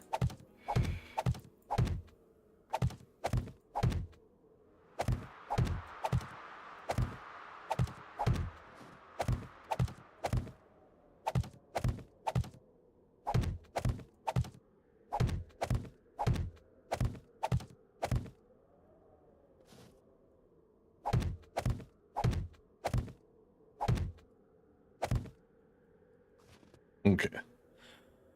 So, if that is correct, and how I'm wanting to do this, And switch over to ramp.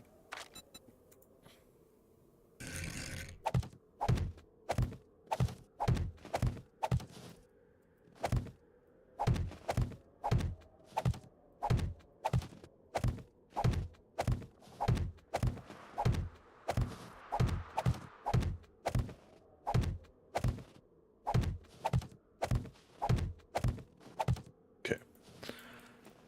So now we've created a backside there.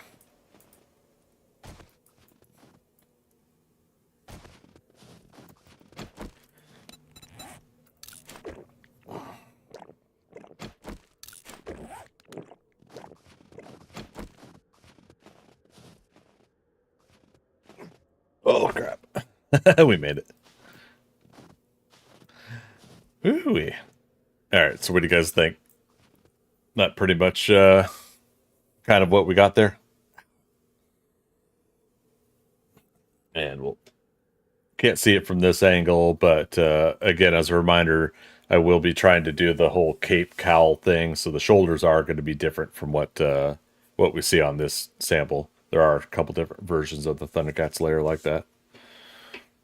I'll turn the sample off.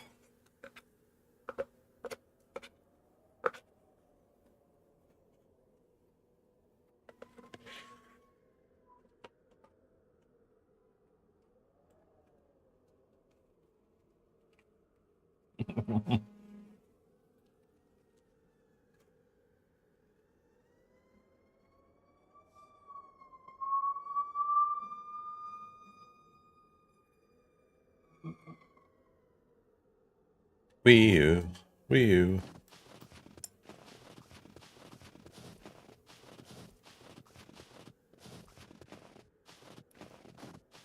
Okay, and then if we were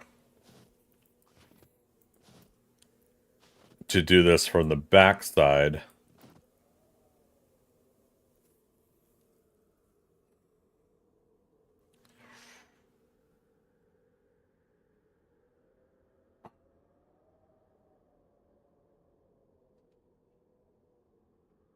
do I want to go back as far as the stairwell?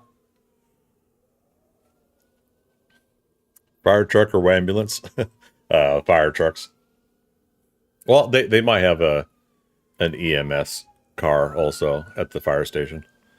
They've got at least a ladder truck. Yeah,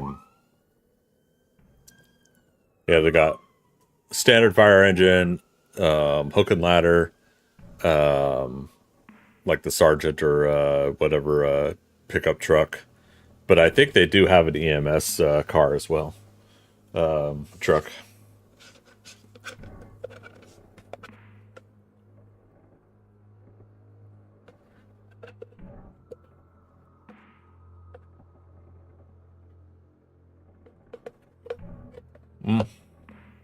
So good.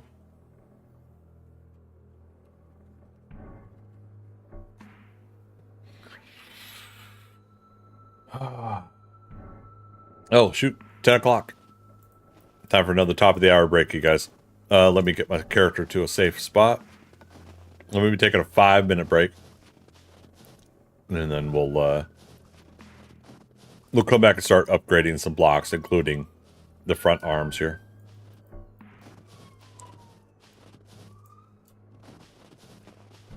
Wee. Yeah, those are all fire trucks.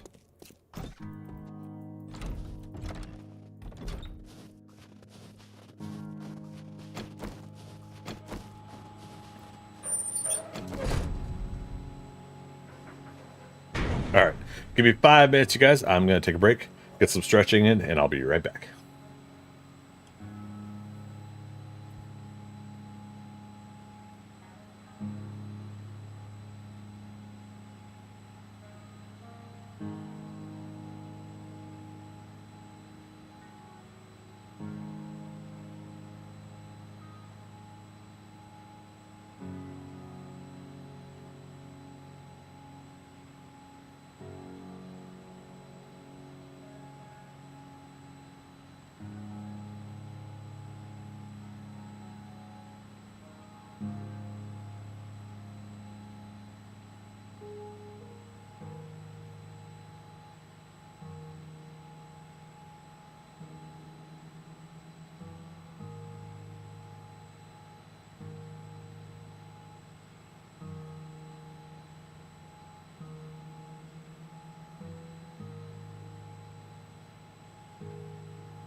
If you can dodge a wrench, you can dodge a ball. What?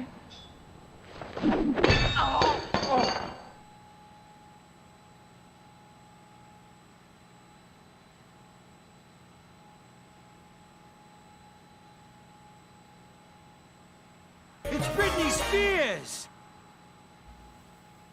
Might be. Might not be. Do we really know the difference between Britney Spears and Greg Scott Bailey? I don't know. Just don't know.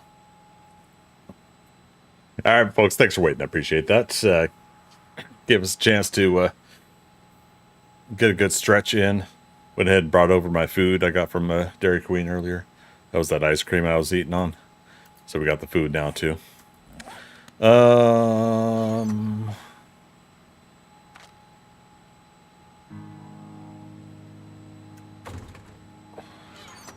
Trying to use this to dump stuff in here.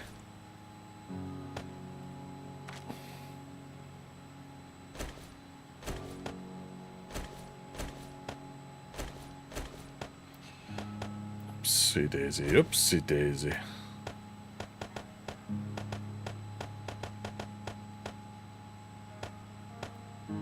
Yeah, we don't need this stuff on us directly right now. Let's take a pause real quick, go to the trader.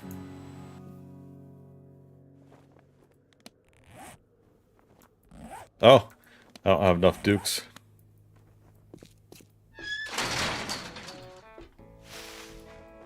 Well, oh, and I turned in the cash.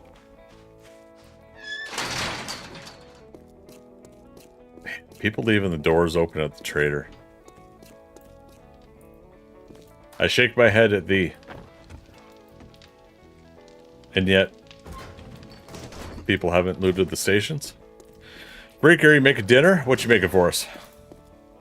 Share it with the class.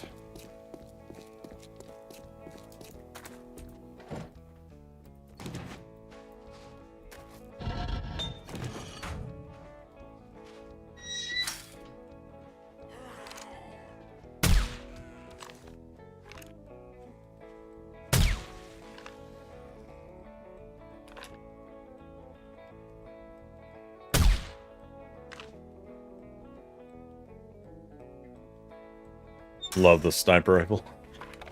Hamburger, mac and cheese. Oh god, that sounds so good right now. That's awesome. Ooh, locked ATM. 39 lockpicks.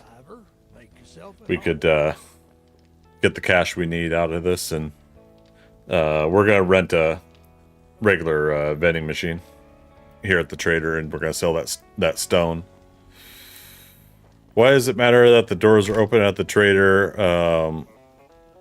The zombies can't go in. They can come in, and they'll be like, okay. So in a very rare circumstance, I've come into the trader and I'm sitting here talking to the trader, and a zombie comes up and starts smacking me.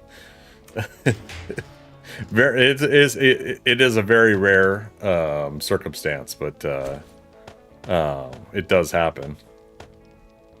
So I'm just saying, close the doors. It's good manners and good habit to do so. Thanks for shopping here. Come again.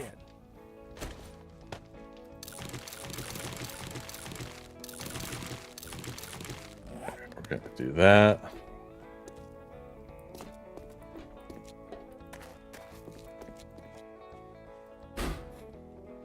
Go look at the trader by the market. What do you mean, Andromeda?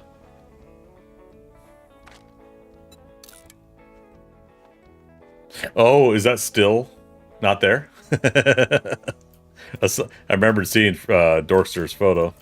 I was gonna say Freaker's photo. Dorkster's photo. No walls. Yep. Orange mocha frappuccino. Primal Carnage. Back for more. Let's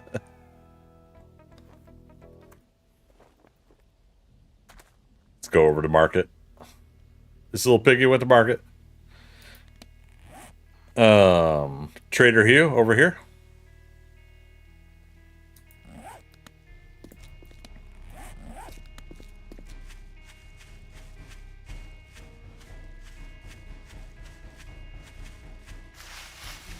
Yep. All right.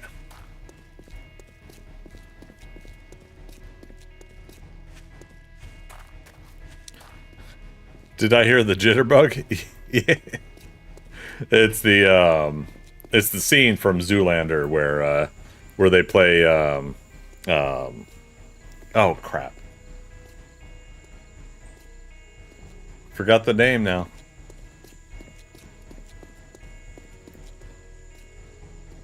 Was it George Michael?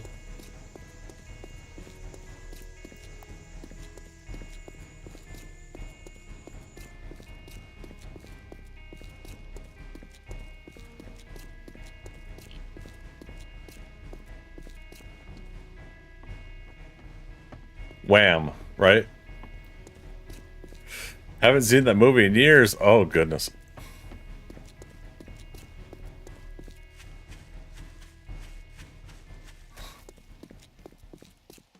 Dorkster punched the wall so hard Everything is for it sale. made Trader Hugh delete all of his base.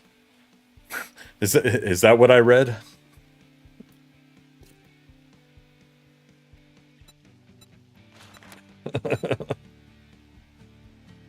Like, how does that happen? And it hasn't come back with City Reset yet?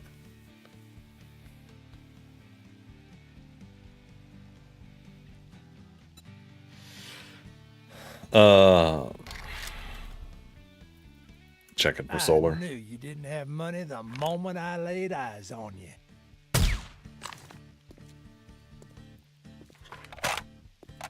Invisible walls? No, I just walked right in. Like, if it was invisible, then I at least would bump into the wall. Yeah, so for whatever reason, Dorkster... Andromeda, what did he say he did? Like, for whatever reason, he did something and it deleted the trader build. Most of it.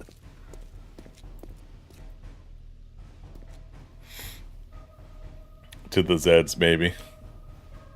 Oh, man. I actually said it.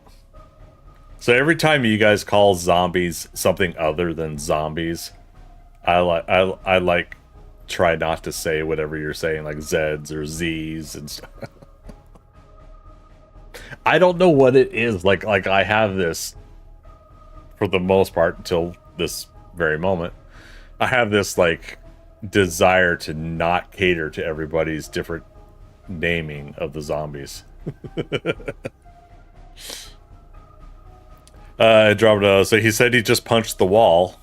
You were there when it happened, and it just blinked away. Wow. How does that happen? It might be a glitch with like the Trader Protect thing or whatever. Oh, because yes, because this is the town. Wow, yeah, I actually didn't realize Market was this close to us. This was the town I was like, oh, the protection ends for this. That scared me. This protection ends for the city at a certain point. And so yeah, there must be like a conflict with the city of reset zone. So he's not in the city of reset zone, is what I'm saying. Oh. While dynamic mesh isn't on, it still gives you at least some of the basics. Is there laundry baskets in the... Is that the donations box for the player bases here?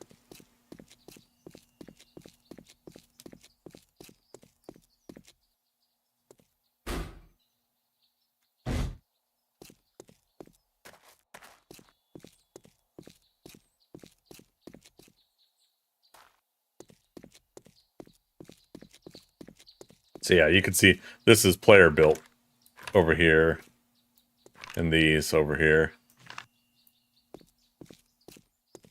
this over here, and if you look over to the far right there, well, Polly kind of blocks it. Let me move her.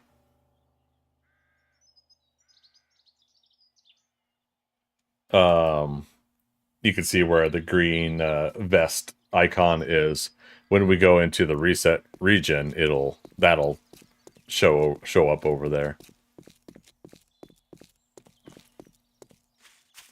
There, we are now entering the reset region. So it's now got the red with the black arrow in it.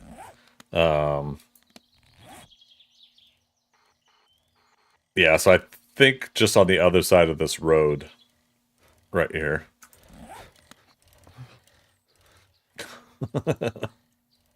is so the reset zone cuts off on this. Yeah.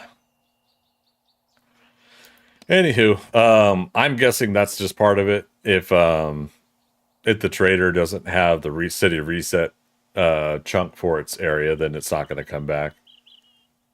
So unless the admins want to do something to refresh it, but if they do a refresh around the chunk, they might damage the player built stuff around them. No big whoop. It happens.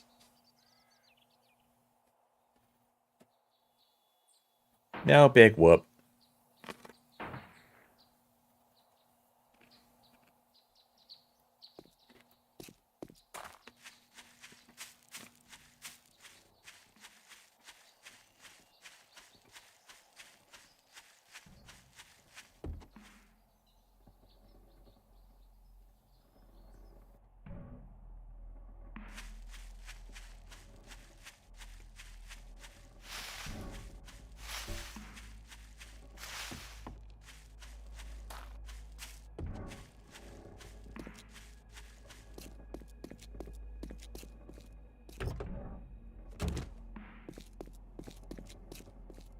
It disappeared, like that scene from Poltergeist, right?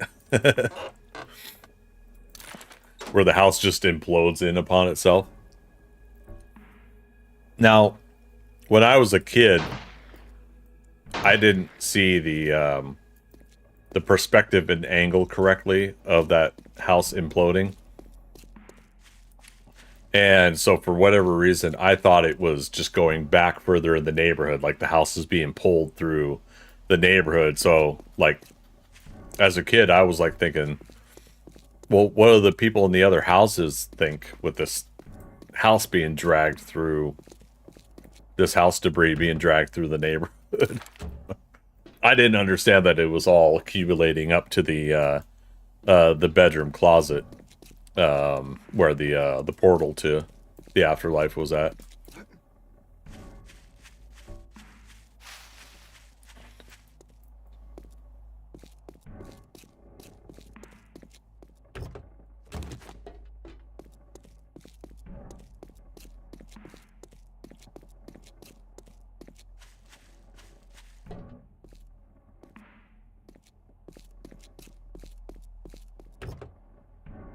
Nice.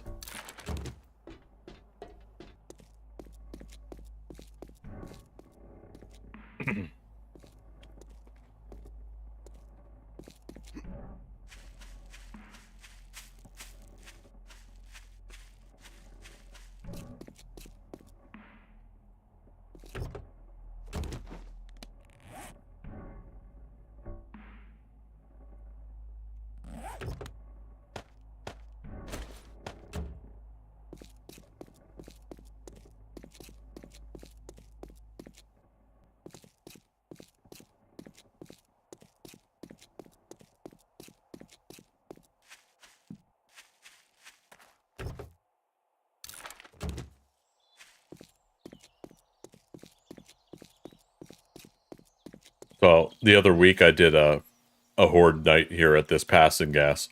I just had fun stuck in the area, and I didn't go too far. And Yeah, had a blast. Got pretty close though. A couple of the zombies almost got me.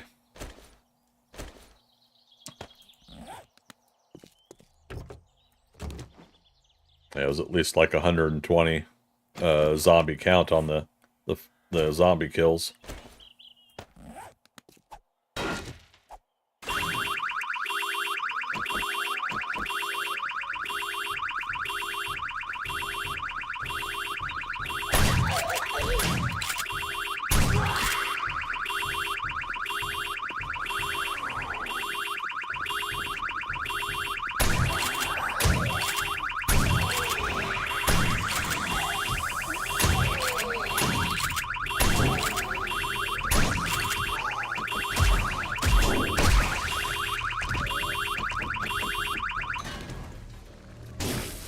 Ow.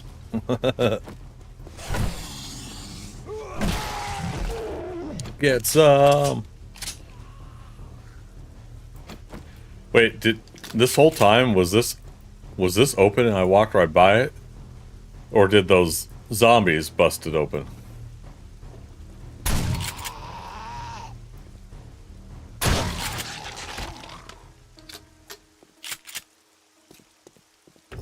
Hilarious.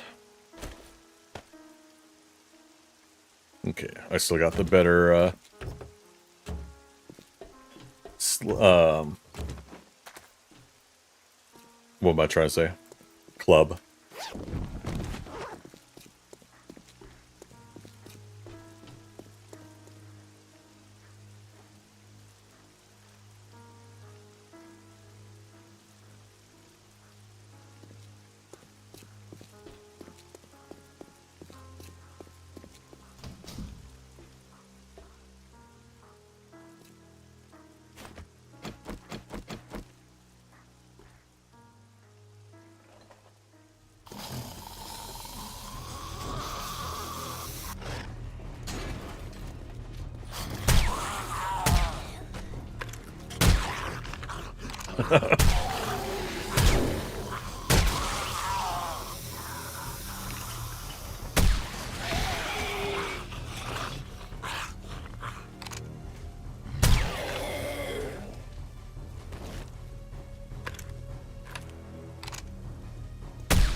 Headshots.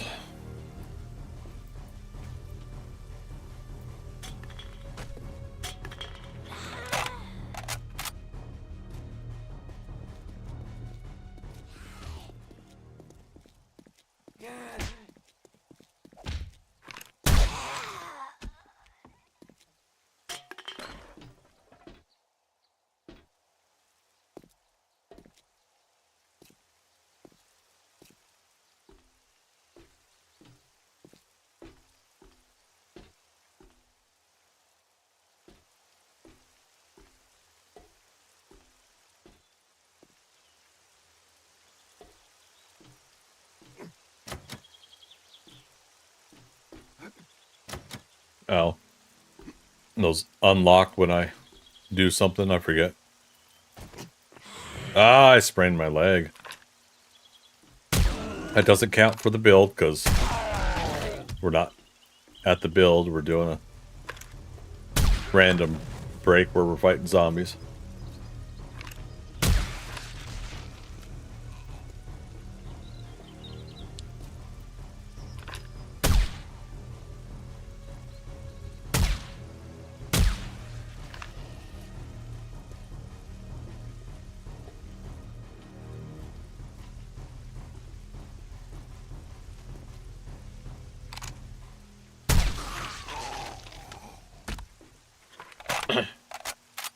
Yummy.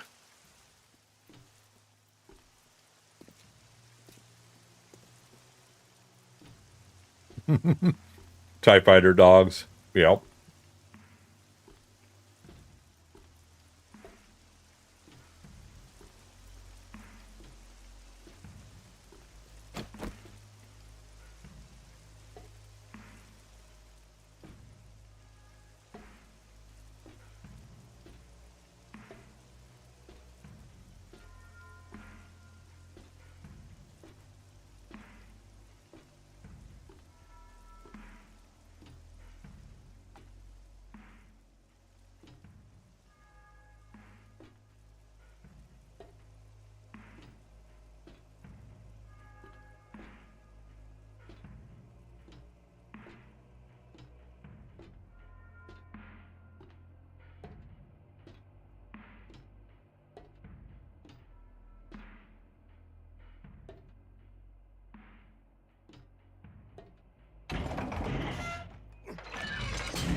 Right.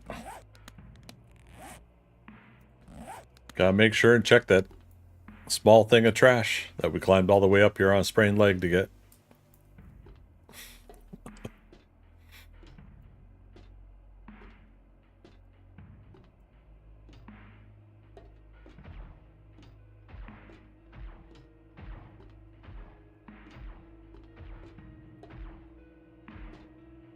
That other player's still having fun down the road there.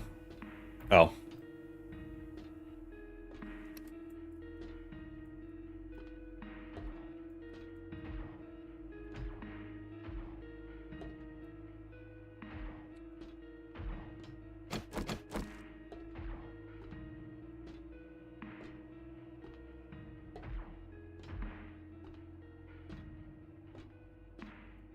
Locked.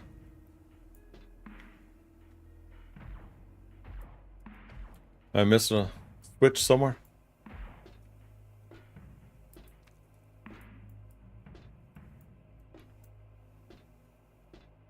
I haven't done this as the official POI walkthrough that you do since its redesign.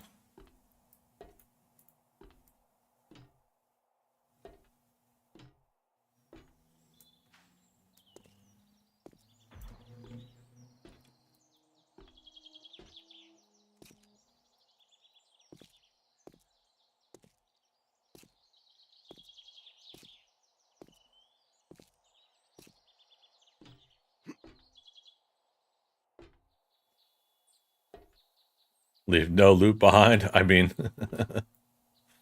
oh wait, there are those two towers. Okay.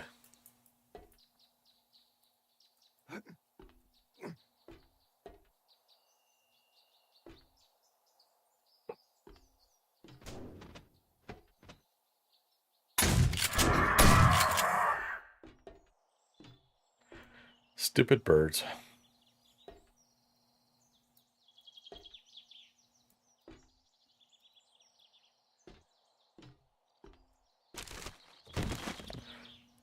All right, they'll switch here.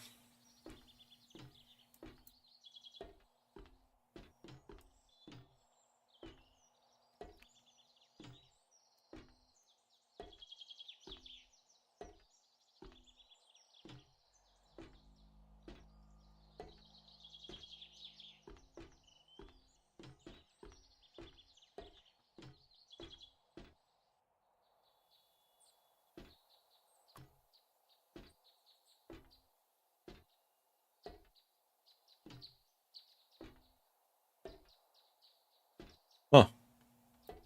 What am I missing here? Any of you guys know?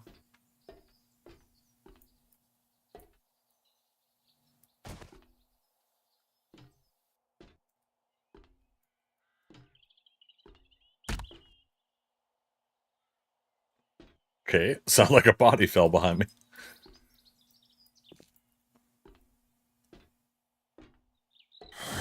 Oh. Right, we didn't come from here.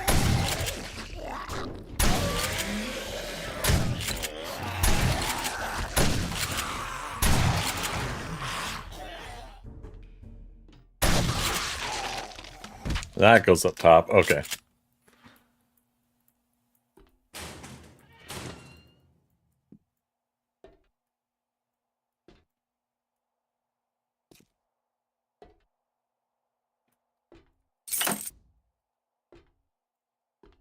Opens up those.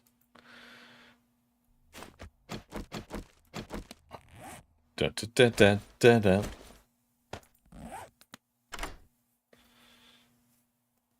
Ugh.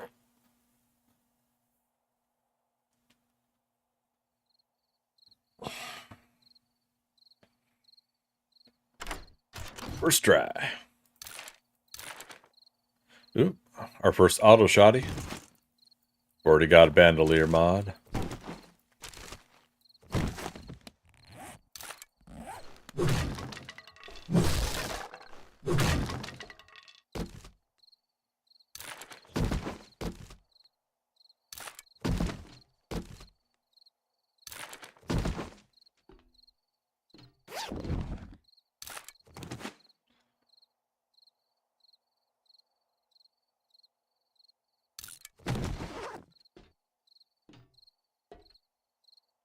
All right. Not like we're doing this as a job anyway, so we don't have to complete this place. It's just part of that curiosity, right? You know what? If doing this for a job, what was the route we were supposed to go, kind of thing. All right, I'm just gonna leave that there.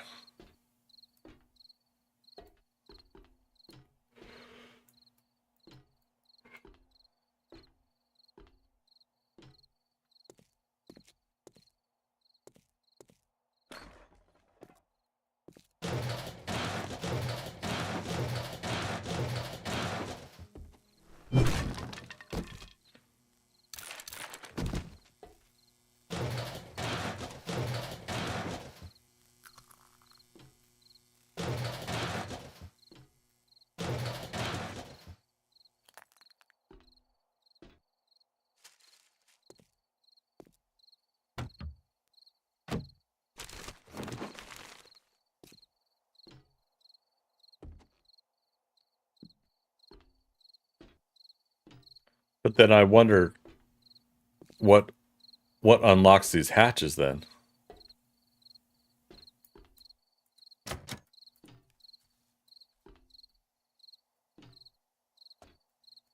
Is that another switch that I didn't push somewhere? Oh shit. Ow. Okay. Not too bad.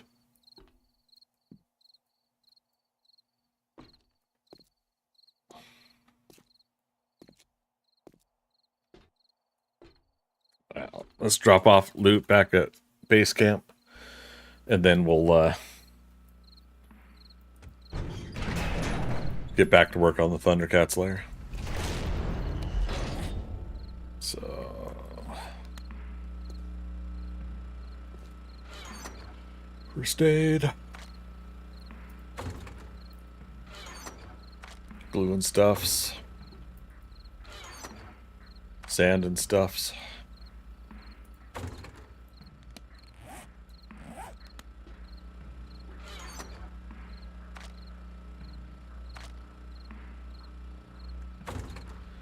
Parts. Mods are full.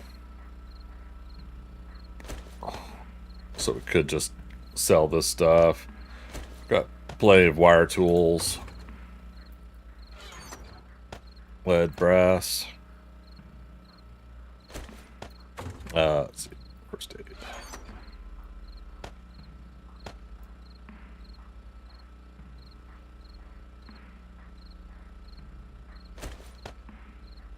Okay, full on that.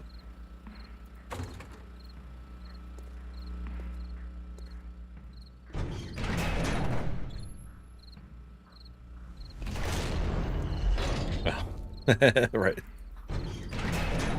To even get to my box, I gotta go back inside here.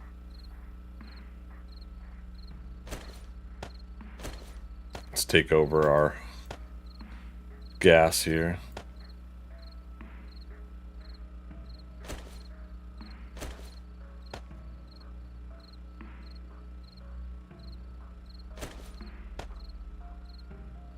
Yeah, Great Heist Volume 5. This is the one we can't read because we're doing a kind of a no parkour sort of challenge in this playthrough. Because we're working on the ThunderCats lair, and if we fall and we hurt our leg, break our leg, or fall to our death, we're marking it on our list. Oh goodness. I think we're going to midnight on tonight's stream. You guys, just a heads up. Unfortunately, just do not have the energy to go much longer than that. Alright, home 3, so it's back to the ThunderCats lair.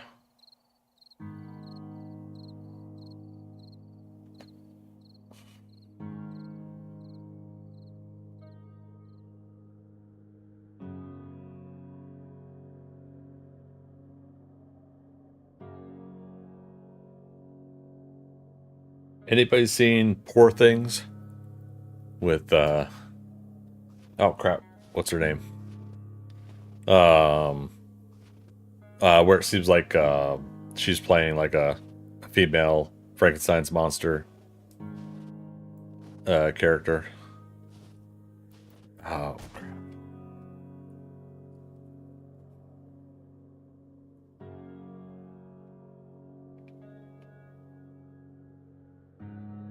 Emma Stone.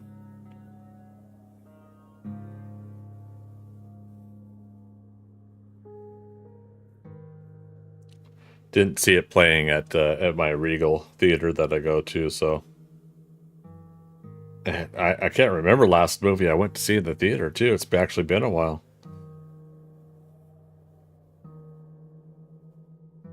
Yeah, Emma Stone, Mark Ruffalo, Willem Dafoe.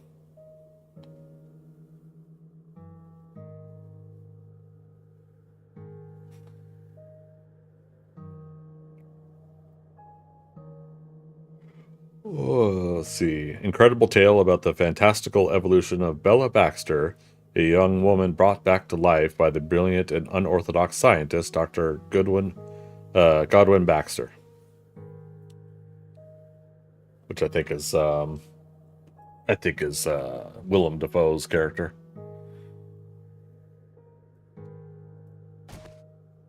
Is the scientist. All right. 20 seconds left on my sprain.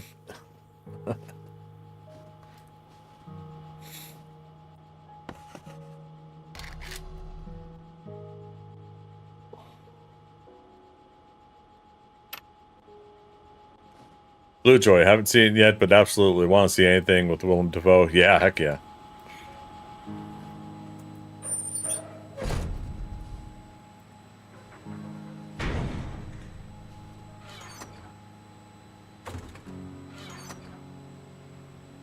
Oh, excuse me. There it is. Knew there was aloe cream here somewhere.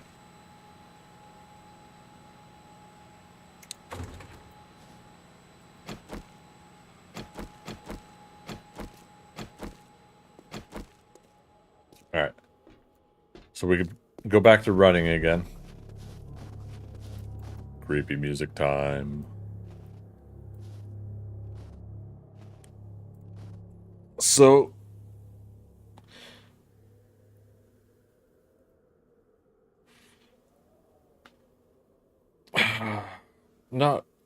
I'm not sure how much attention to detail I'm wanting to put on the back of this build.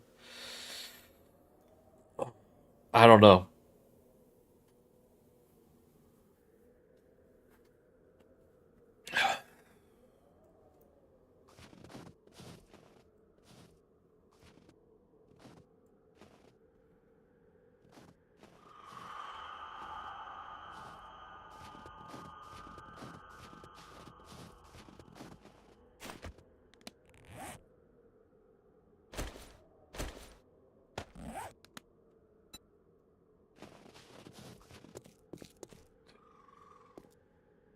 Seven, 8, 9, 10. All right.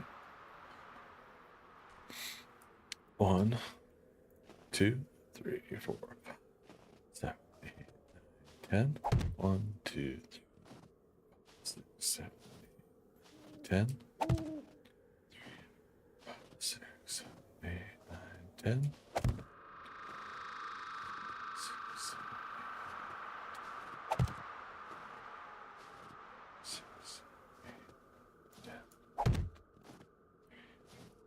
6, 7, 8, 1, 2, 3, 4, 5, 6, 7, 8, 9, 10. Okay. Oh, look at that. Look at that.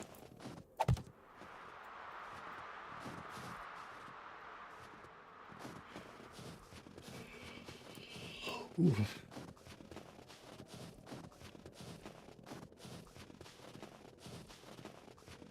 Need aloe for a burn.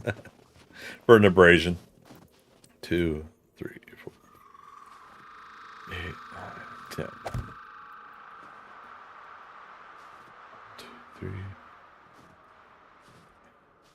10.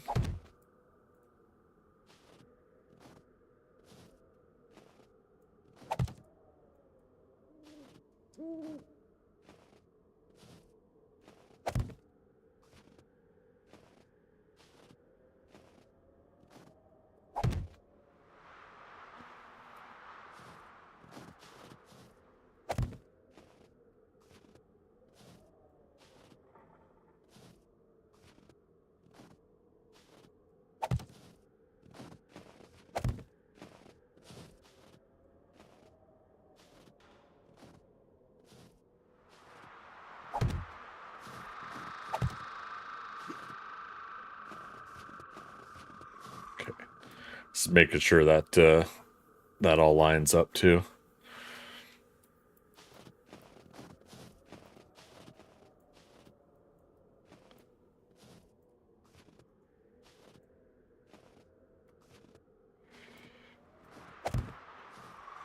Damn. Yep, the yawns are starting, you guys. Apologies.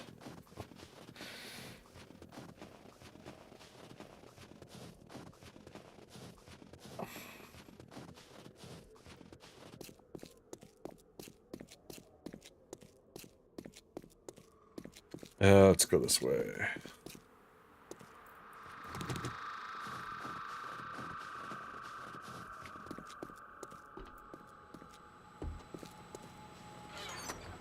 Okay.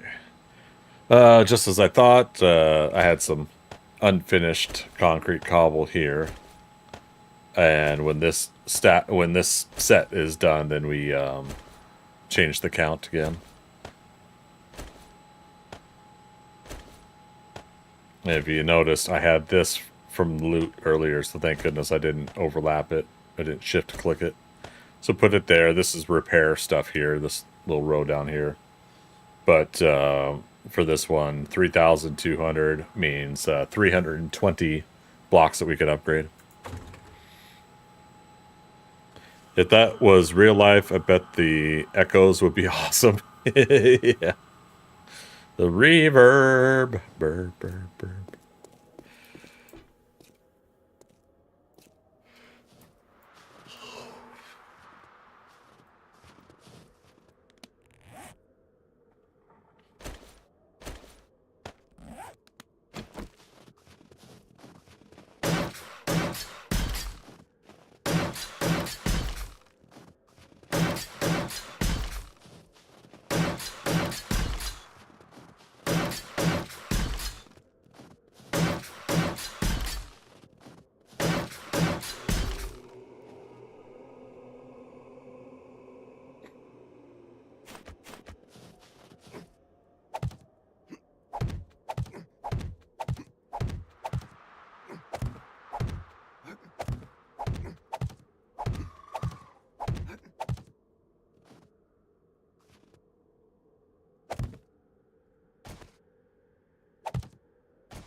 Quick, reasonable ways to get back down or pull back up.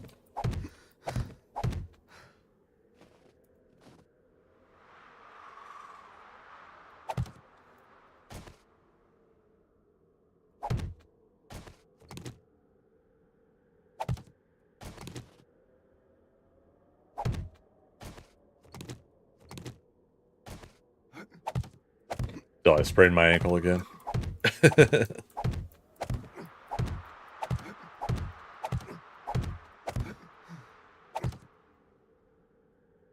Okay.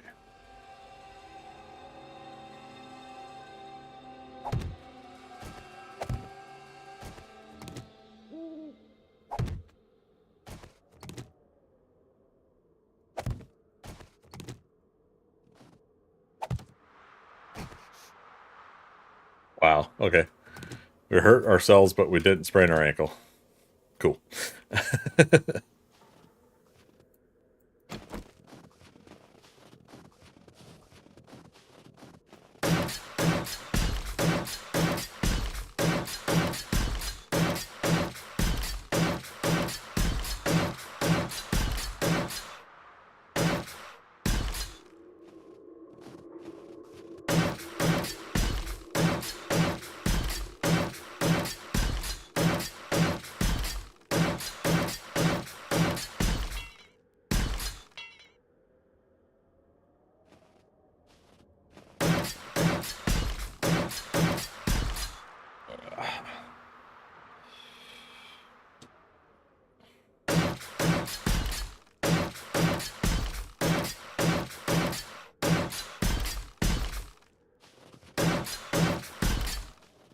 Oh, and I got a couple more episodes into One Piece as well. I think I've got 1 or 2 more episodes for the season. Pretty fun so far. Like I could see why people dig the you know, depending on how much like the animation it is. I can see why people dig the content. The characters are really quirky and fun. I like how they put them together.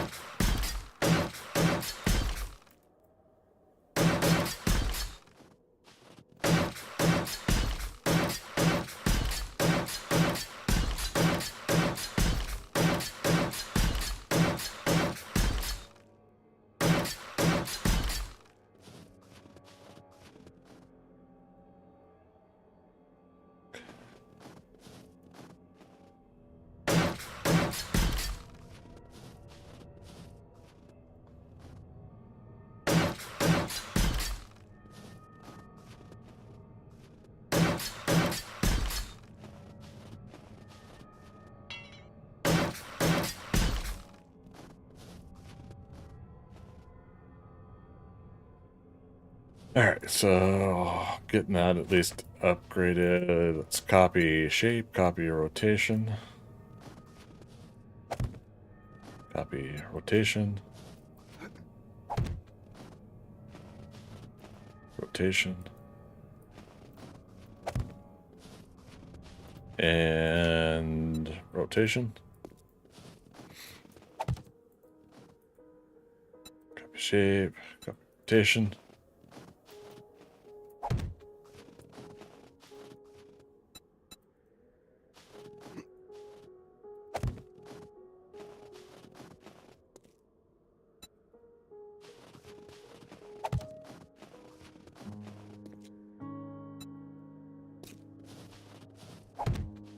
Alright.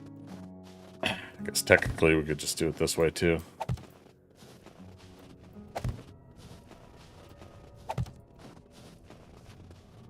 Is it changing up my music because I'm getting closer to my bedroll? When I get closer in the middle here?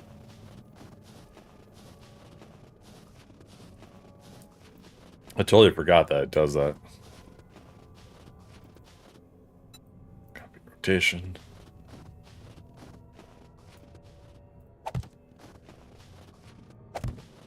I had played with the music off for almost an alpha and a half here. Like, I think I started Alpha 20, I turned on the music, and then I basically turned it back off shortly after, but it was kind of like, what's the build-up warning music of fighting the zombies sound like, and then I was like, okay, I'm done with it. Lately, I don't know why, I felt like turning it on. It's subtle, I know the stream doesn't pick it up as much either, probably, but...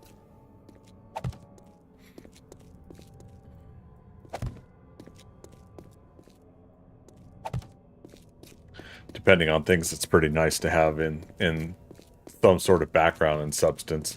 We don't get as many zombie fights when we're here building on the build, so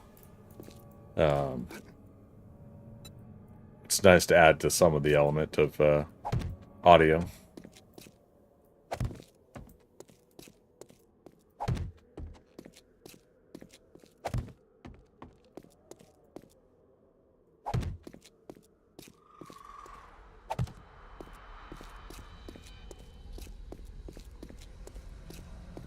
Magic, what's up, buddy?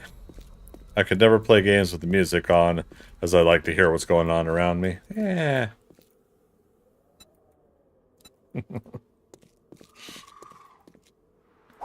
Yeah, for the most part, that's one of the main reasons I'll turn it off, is so I could hear the footsteps and beating on doors and walls, and all that stuff.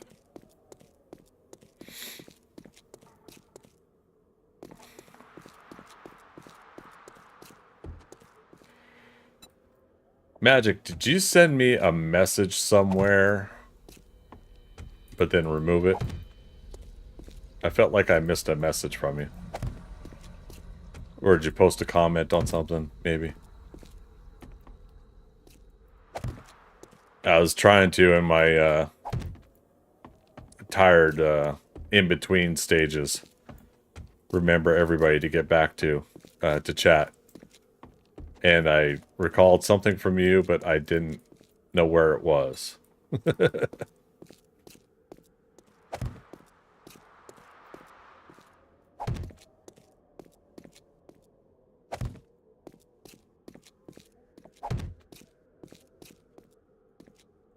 Freaker, Minecraft music is distracting for you? Yeah.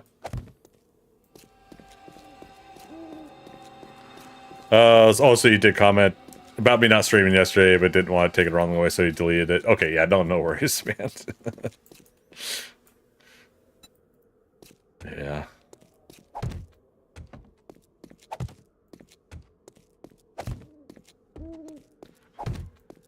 Certainly was not my favorite thing to have to post yesterday. But, yeah, and again, depending on things tonight, like we're going to wrap up in an hour here for this stream. But depending on things, I might be going into work here after that. Who knows? We'll see how it goes. Which at the very least means that if that's the case, I'll be taking a to-go cup of coffee with me. We shall see.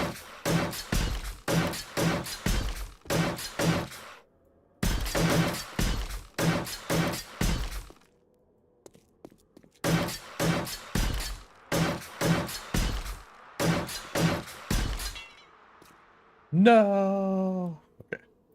Okay. Yeah, see, now I'm getting lost at which direction's where.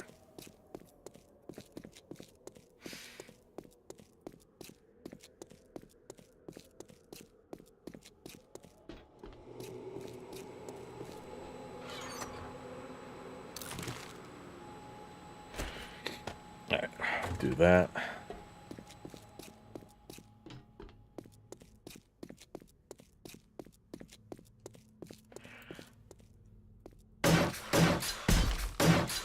Being that is only 2 days I can now watch. Right. Back to work nights, I commented, well, that figures. Yeah.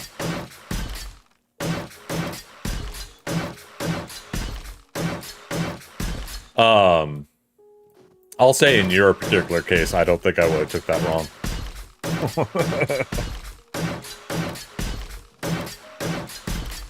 Oh, there goes Greg again, blowing us all off. Yeah, anyways.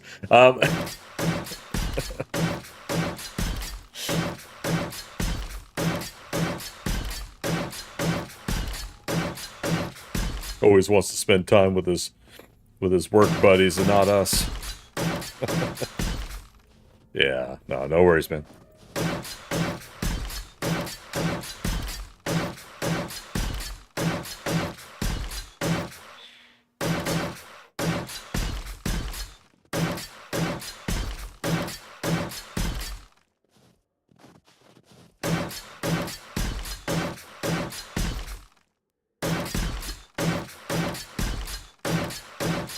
Slaps you.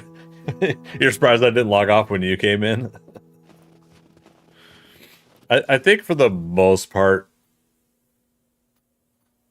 6 p.m. or 8 p.m. is roughly when I would like to do my start times. And if I can't make those, I weigh out whether I should stream at all for the night or just take the night off kind of scenario. And then on the opposite end, and this is Eastern Standard Time, where I'm broadcasting from, Atlanta, Georgia. So likewise for closing out the stream, I tend to be in those 2-hour increments as well. 10 o'clock, midnight, maybe like 2 o'clock. But like the extreme you guys see me do is like 4 a.m., 6 a.m. or something like that. I don't know what it is. Like it seems like I want to do those time chunks when it comes to stopping and starting and whatnot.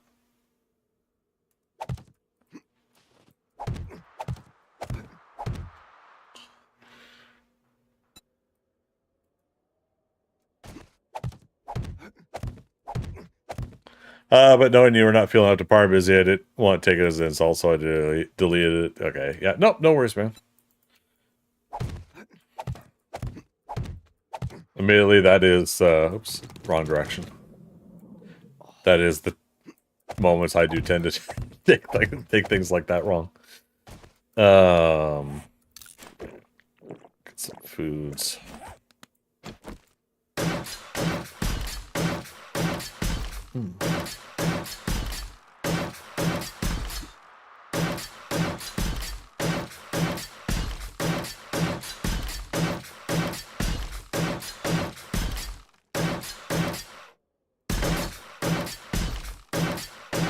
Yeah, let me take it on a 3-minute break here. We'll wrap up the last hour and see how we do. So give me 3 minutes, you guys. I'll be right back.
It's Britney Spears!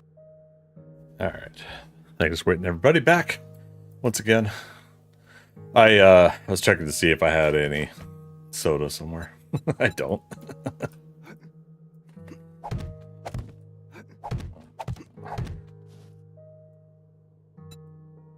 Alas, I did not.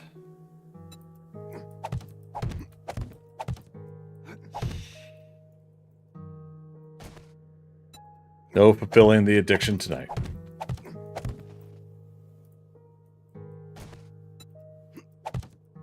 Which is funny because he falls and breaks his neck. I'm sure he'll fall, but I don't think we're lucky enough to have him break his neck. it's funny because earlier I ordered a Sprite even though the it was wrong. Sprite wouldn't have had the caffeine in it anyways, but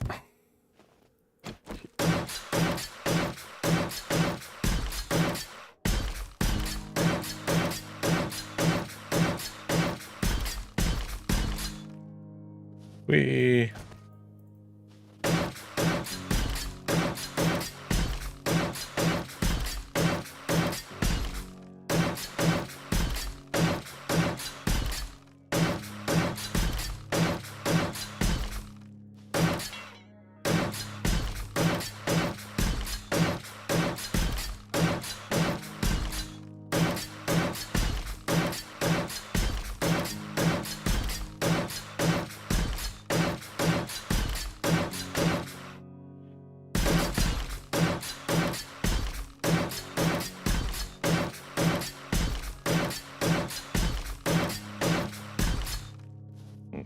finish these pillars over here too. Copy shape. Now, doesn't matter if I had the shape. Just something nerd pull onto.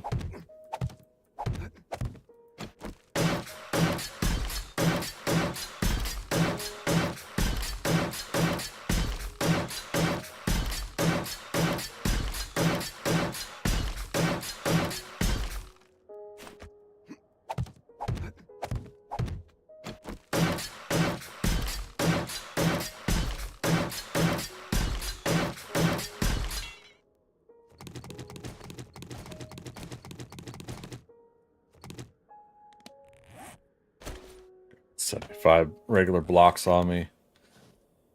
Okay, dokie.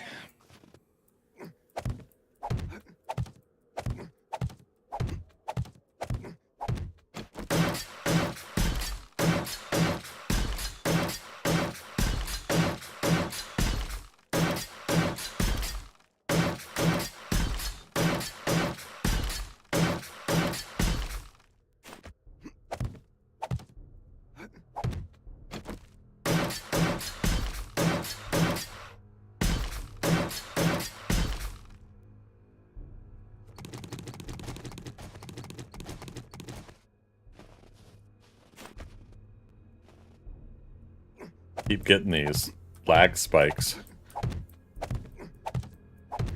I don't quite think it means something's loading in, but it feels like it sometimes. Someone had asked before too, is it not just loading in a random wandering horde, but is it 12 of us on the server?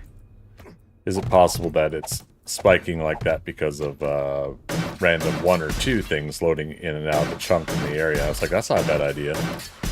You know, for me in the mountain winter biome here, it'd be the lumberjacks, bears, mountain lions, and wolves that could be loading in and out of the chunk area.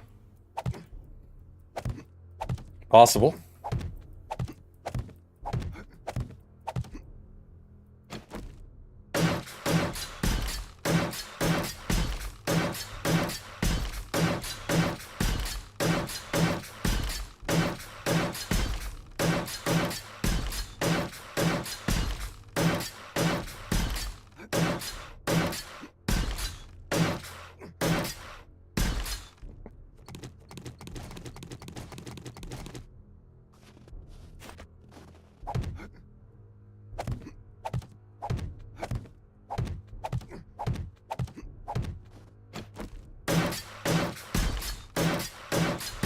So, I've had the urge lately to rewatch,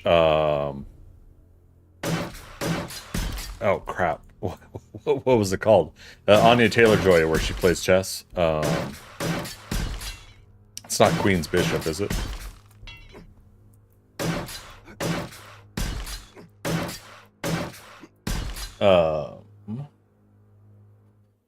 Internet Movie Database.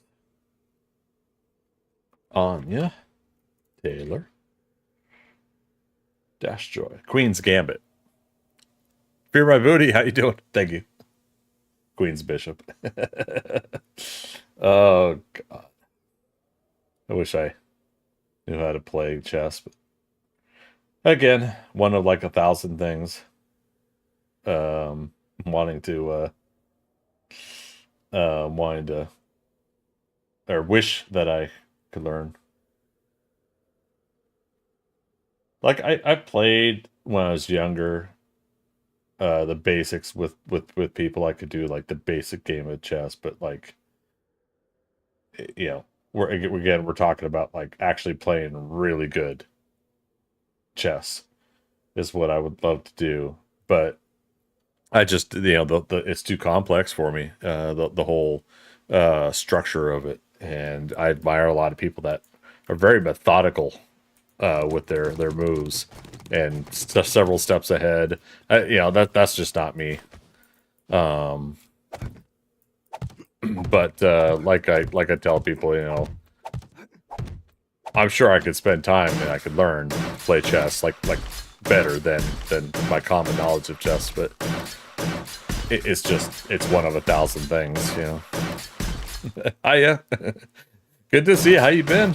Been a hot minute. Almost said something else. What? I don't know, but good to see you.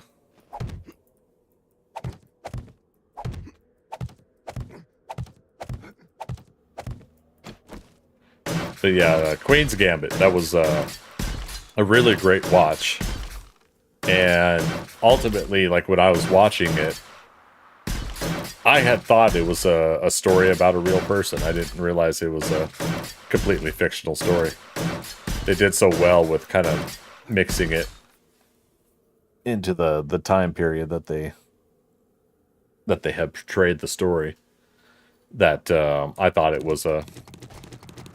I think what helped with that is I had also started watching The Crown at that time, which that's another one I need to go back and start finishing is The Crown. I started watching The Crown, and so at that point you're following Queen Elizabeth and everything during that time period. So I think my mind just assumed like this was another story about somebody in real life, to which I never think everything in those stories are 100% true. You know, they're adapted for the entertaining purposes of creating a story. But anyways, yeah. So something about the Queen's Gambit was just really damn enjoyable.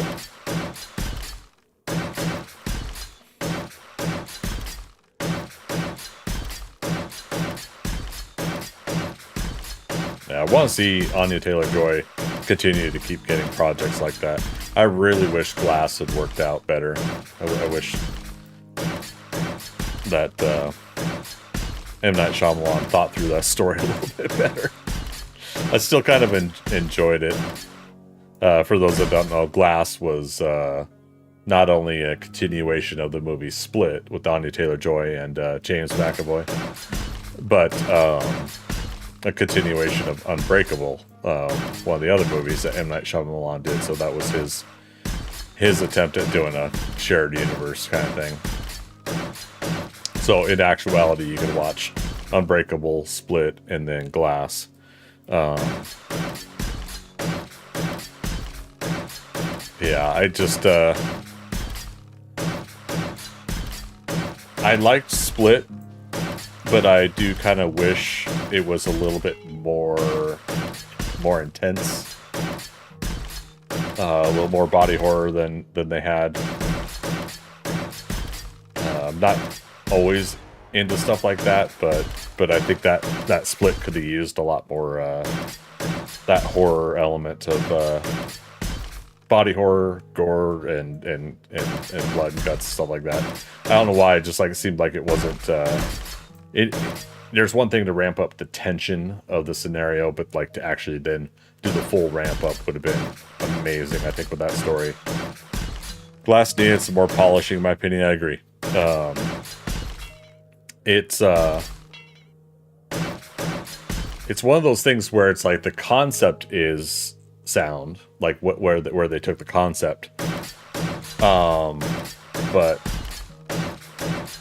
it almost felt like it was budget restricted. So hey, let's make the whole movie inside of a warehouse, that we've converted into a science medical facility. And then the end result was not what I would have done, but given the state of Bruce Willis these days, God, I hope I hope Bruce Willis is having some good last days with his family. Whether those last days are, still 20 years to go or whatever. Just with this condition, I'm hoping he's just at least happy. All right, so we just did another 500, so we're at 32,000 blocks and counting. Yoink. But yeah, so with Glass, it just ended up like he got us rehyped again with Split. Regardless, like again, my suggestions are just like tweaks and modifications. 5.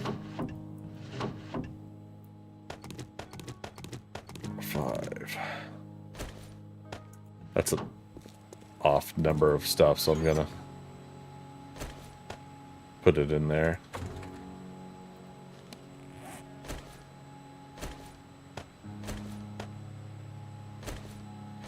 What was I talking about? Glass and Split and Unbreakable.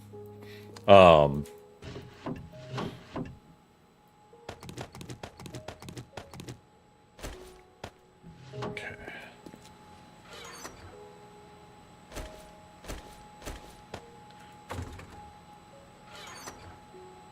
Yeah, okay. I'm just trying not to spoil it for those that haven't seen it, but you know, obviously, maybe I spoiled a little bit by saying there's shared connective universe, but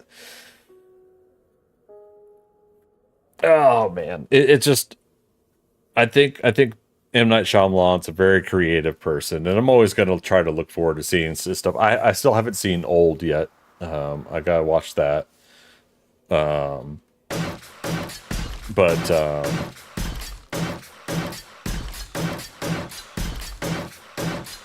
I think one of the hardest things to do if you're a person that's doing a mystery or a mystery type themed something is you've got to be able to, if you've hooked everybody, you've got to be able to deliver.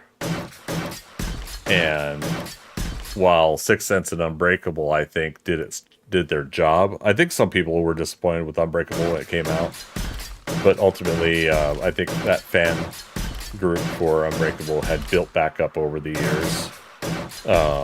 And I know some people that think they like Unbreakable more than Sixth Sense. But it seemed like after that, the hard part is one, you know, you're now built as the reputation of somebody that has a twist ending in everything you do, or the attempt to twist ending everything you do. So you set yourself up for expectation just by doing that. You know, that everybody expects there's got to be some sort of a twist. But at the same time, yeah, it's just like you got to be able to deliver that ending.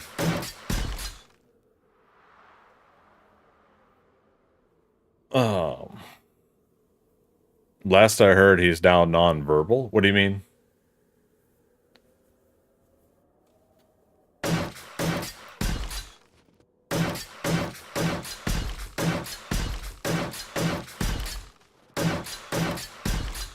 Bruce Willis? Oh no. Man.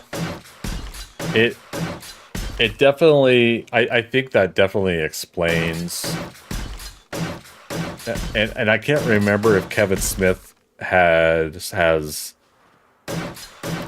commented on. I'm sure he has. It's just unfortunately, a lot of stuff like that has gone through my head a little bit. Like was this something I imagined a famous person saying or not? But hopefully that like that's one of those things where like Kevin Smith and others, I'm hoping that they're saying this starts to make sense that for some reason Bruce Willis just was not getting what we're talking about, and everybody assumed he was just full of himself. And you know, dare I say, him taking a lot of those what used to be called direct to DVD, you know, direct to home movies for like a good 10 years. You know, that kind of explains some of that too, where, you know, you just take those projects, those directors and those contracts are likely gonna let him kind of do what he wants in a way, and that can be excused for the fact that he was either having memory or misunderstanding problems and everything. So it just starts to make sense, some of those past scenarios where I'm sure a lot of people thought Bruce Willis was being a dick, and in actuality he was probably having some mental issues, and it's just most unfortunate. But yeah, like I said, I hope him and his family get to at least, they all get to have some happy last days together.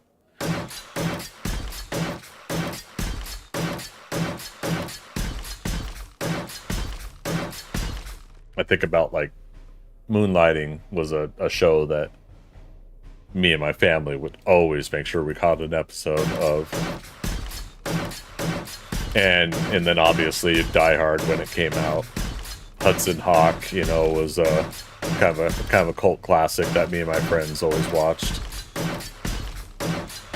A couple of my other friends were like really into The Last Boy Scout. Was that him and is it Damon Wayans? The Last Boy Scout? One of the Wayans brothers. Last Boy. Yeah, Damon Wayans, okay. I had to make sure because like Keenan Ivory Wayans did a reasonable amount of movies and stuff, but Damon Wayans is like the most known, I think, out of all the Wayans brothers or family. Yes, now I gotta look it up because is Keenan Ivory Wayans was he the older brother or father of Damon Wayans?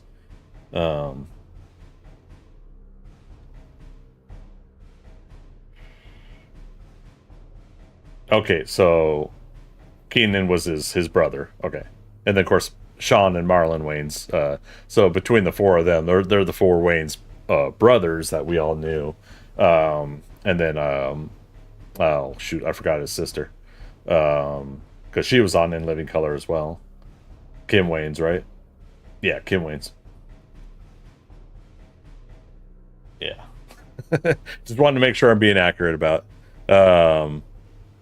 That's was Keenan Ivory Wayans in I'm Gonna Get You, Sucker?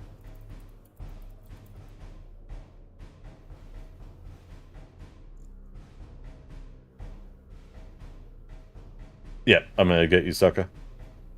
Yeah.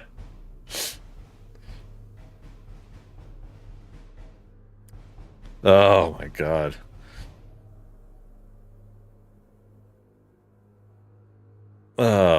You think that would have been a whole different movie, the Last Boy Scout? Do you think they would have gone too much of a comedic route if that was the case? Like Damon was more serious at that time than Keenan?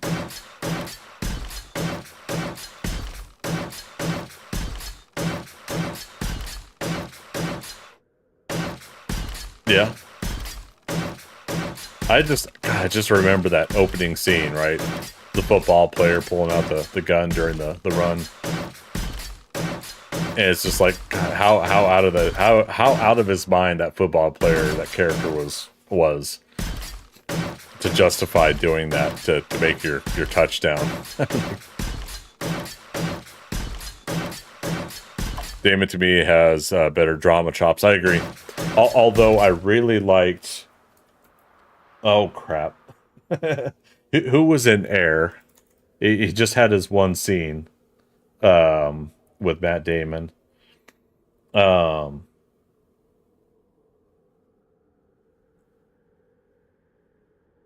Which reminds me, I wanted to watch that again. I saw it in theater.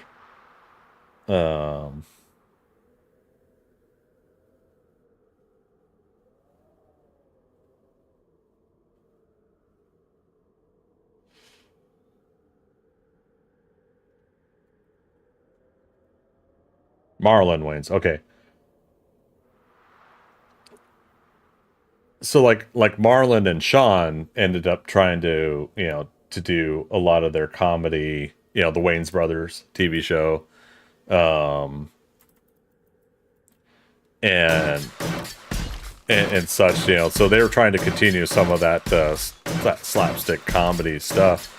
But Marlon Wayans had a really, really great character that was in Air. George Raveling. And I don't know, I wouldn't want to spoil it for anybody that goes and sees it. I think it ends up being like a character that's a pivotal role character in the story of Nike and Air Jordans and all that stuff.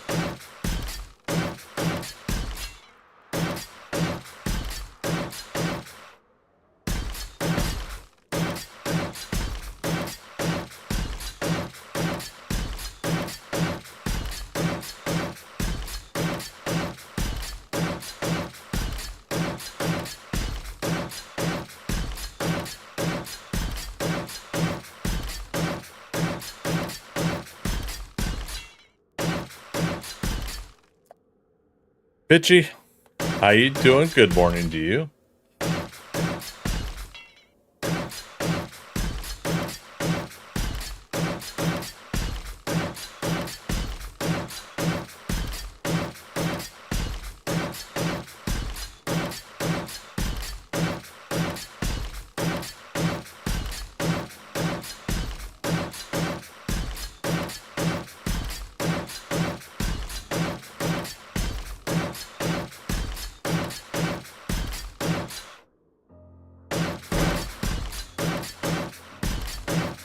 Oops. I mean, oh darn, we're gonna upgrade that again. The rest of the wall later. So, oops.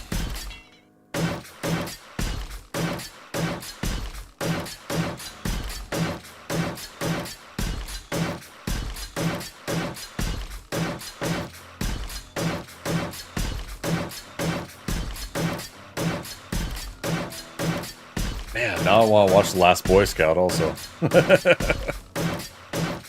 So many movies I've been wanting to watch lately. Level 2 steel? What? No, it'll still be concrete. I just, you know, for the purposes of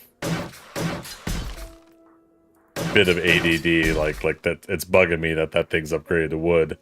And if we upgraded it to concrete, we'd have to do the whole row to make this even. I have these moments of detail, and then I have other moments where I'm like, I don't give a shit.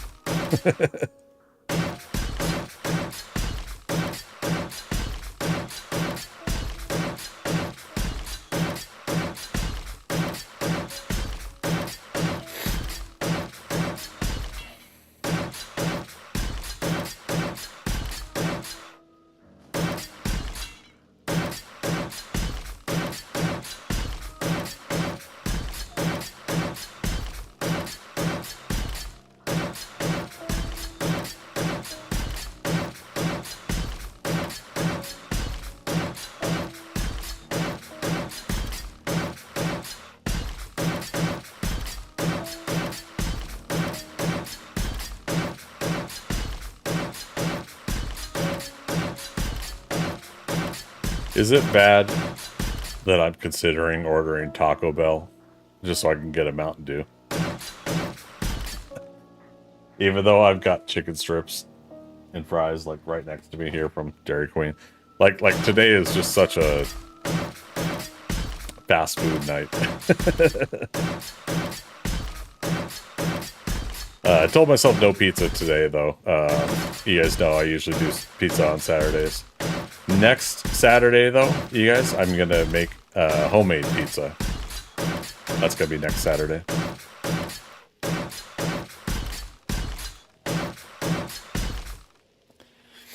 Yes, Mountain Dew. Magic. It's the best ever. You want the Baja? Everyone suggests Baja Blast, but I don't know if it's that I never had it, or does it have coconut flavor to it? I can't remember. Yeah, because if it's coconut or reminds me of coconut, I won't have it. Out in stores again.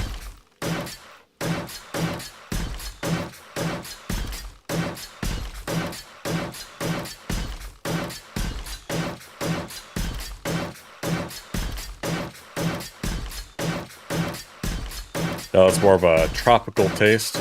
Well, when you say tropical, I think of coconut. I mean, if we're like saying tropical fruit punch. Okay. I should just get one day and just finally have it so I know what the hell. Like, if I've had it before, I'll be like, aha, okay, I have had this before. Or two, then I could say, yes, I like it, no, I don't like it. There is no coconut. Okay.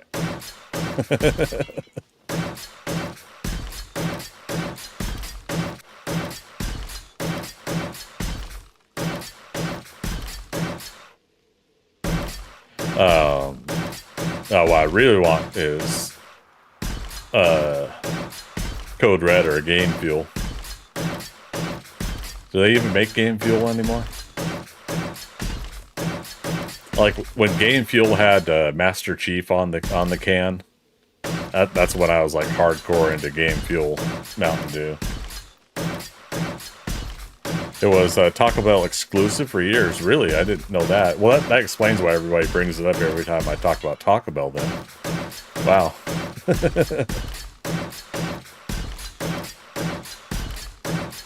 Game Fuel comes out every so often? Okay. Yeah, there was a time, one of the locations I worked at, that we would get free sodas, and Game Fuel was one of them, and holy crap. Contributed to a good portion of my unhealthiness these days. But oh howdy.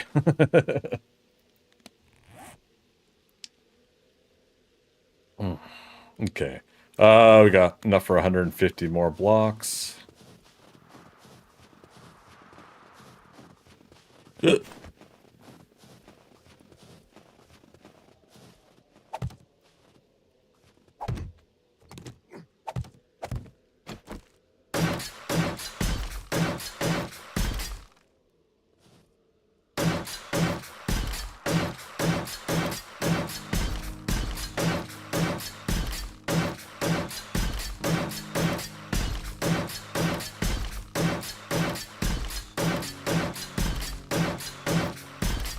There was a Game Fuel release about 4 months ago.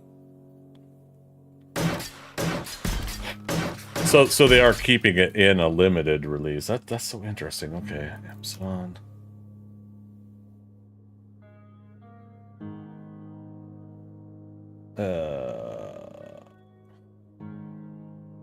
Amazon Fresh.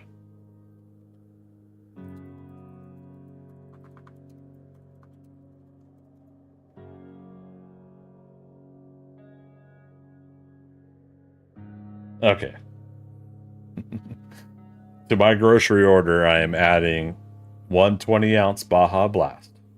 And I will report back to you guys when I get that order. I might do that tomorrow. But yeah, I will report back my findings.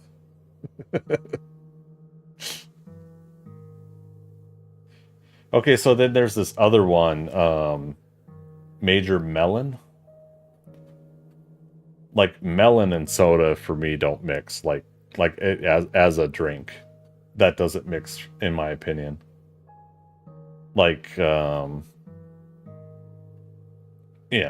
I'd have a can of Mountain Dew while eating some watermelon, maybe. You know, having a picnic, and having watermelon and some fried chicken or something like that. You know, but yeah.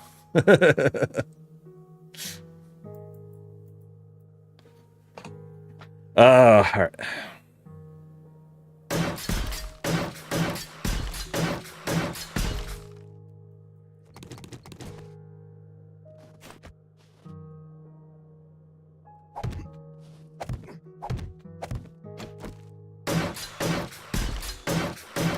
The watermelon is meh.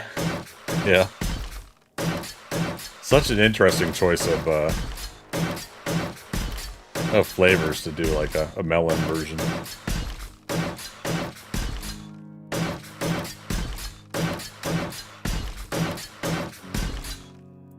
I want to get though the aloe drinks I was drinking. My ex-girlfriend had turned me on to them, and those had like, I think, a mixture of either like a melon or mango or something like that kind of versions. Those are pretty tasty.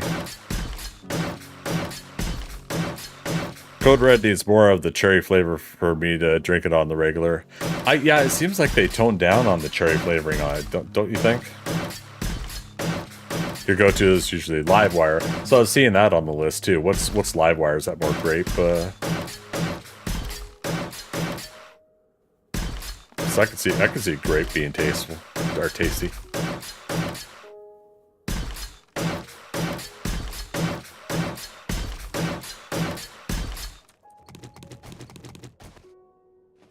Yeah, again, I just wish they were freaking healthy.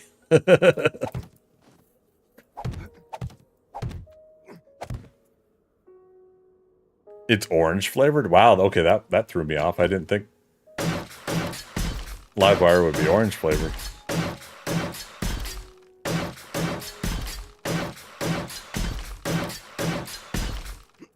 Let me see if they've got that in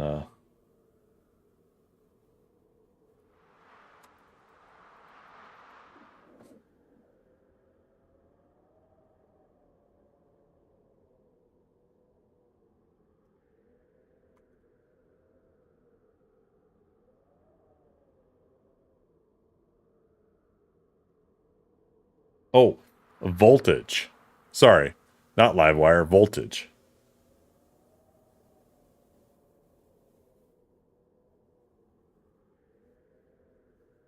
Exhilarating taste of dew charged with ginseng and raspberry citrus flavor. Yeah, you know what? I'll try that one too. Yeah.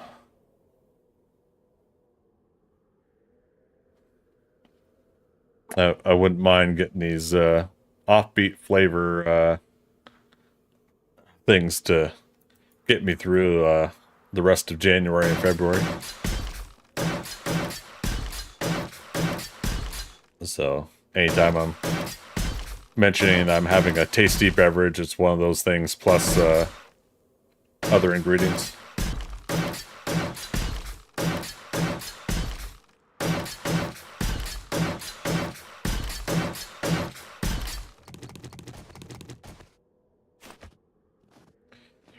Four.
Frostbite is a Walmart exclusive. Did not know that. What's the flavor of Frostbite then?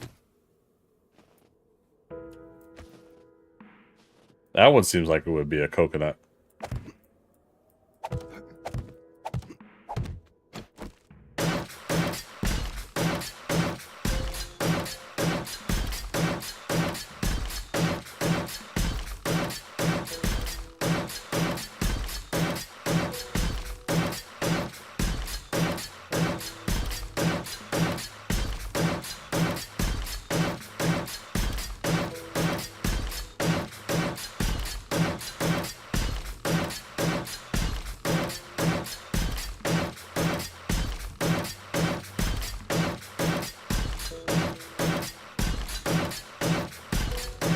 There we go. We're able to catch up to this this one again. We're almost done with this batch of concrete mix.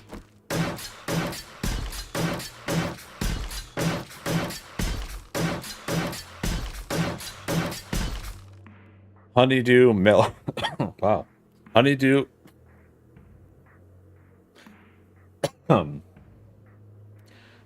Honeydew melon flavored to white in color. Honeydew, huh? Man. Probably a good one to do unlimited also, because, yeah, I can't imagine... Again, the melon flavored stuff doesn't really seem like it would be that high in demand. Thrashed apple. Never heard of that one. So we just finished another batch. 500 batch. 32,500. Oh. I don't need that anymore on my notes.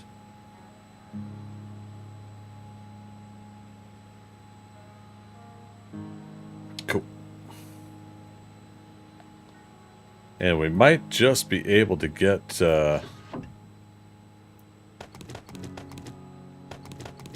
another batch of 500 before wrapping up tonight.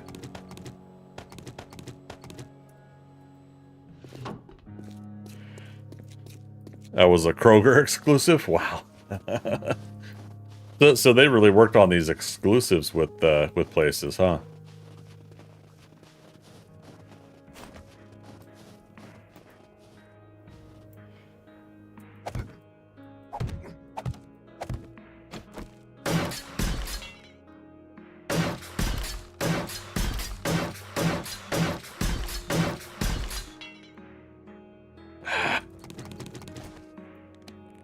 More wood in my inventory.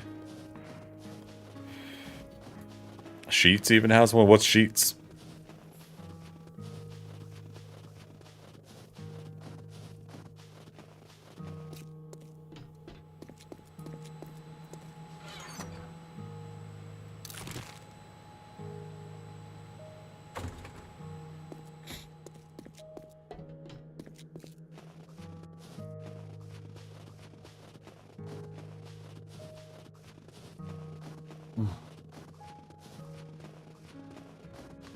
Sheets is a gas station like Wawa. What's Wawa?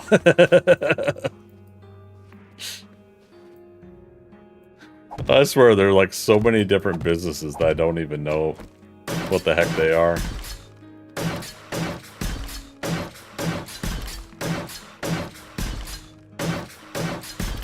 But yeah, gas station convenience stores, yeah.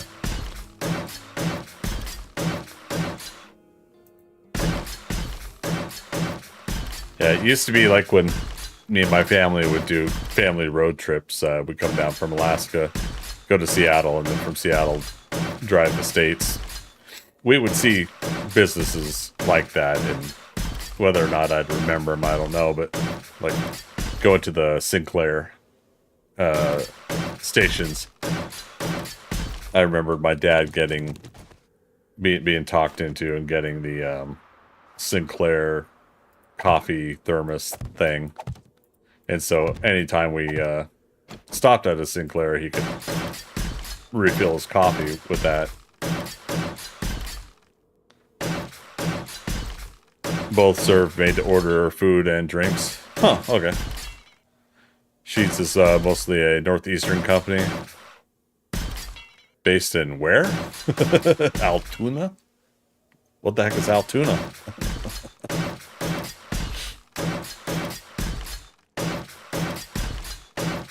Man, I feel like I'm in Star Trek and I'm making first contact with another world right now. Sorry. Altoona, Pennsylvania? Okay.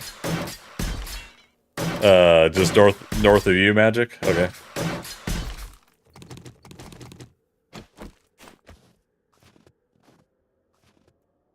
Do you have to say it with a... I know it's more Wisconsin or North Dakota or Minnesota, but like, do you have to say it with that kind of accent? Altoona. Pennsyltucky? What? I've never heard that before either.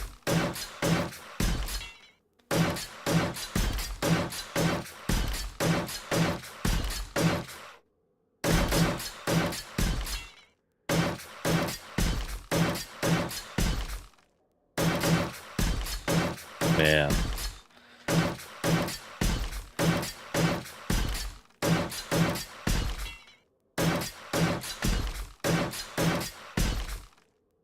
My cravings are still crazy. I am currently craving like strawberry milk. And that's after having my ice cream there, which had strawberry bits in it. Is that strawberry or cherry? Can't remember now.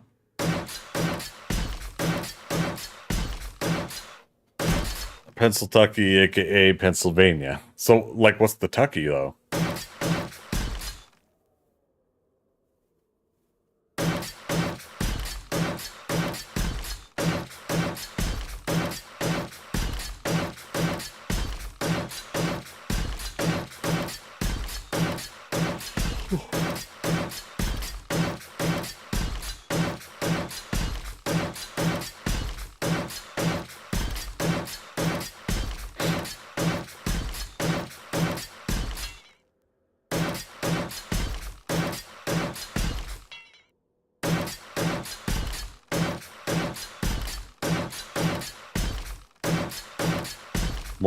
More country?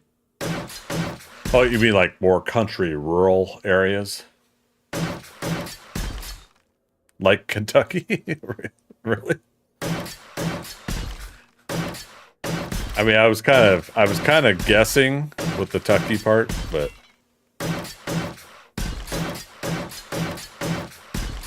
speaking of M. Night Shyamalan, right? What was that? The one with the group of people living back in 300 or so years ago times. Parts of Pennsylvania.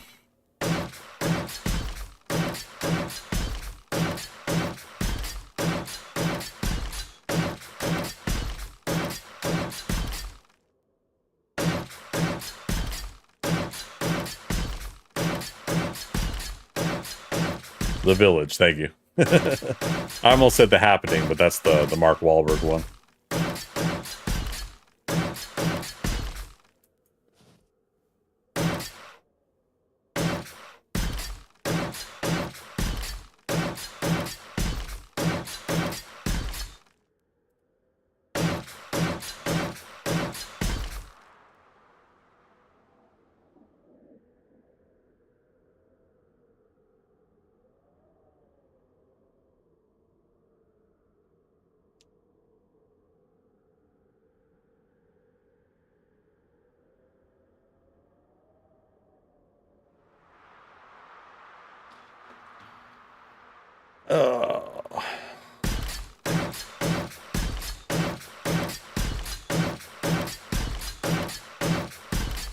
Yeah, see, I liked The Happening. What? I understand why people didn't like it, but was that the next one after Unbreakable? Like, was that the start of his downward trend? M. Night.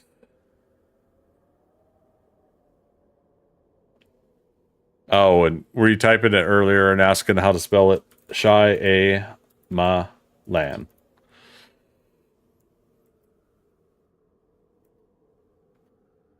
Shyamalan.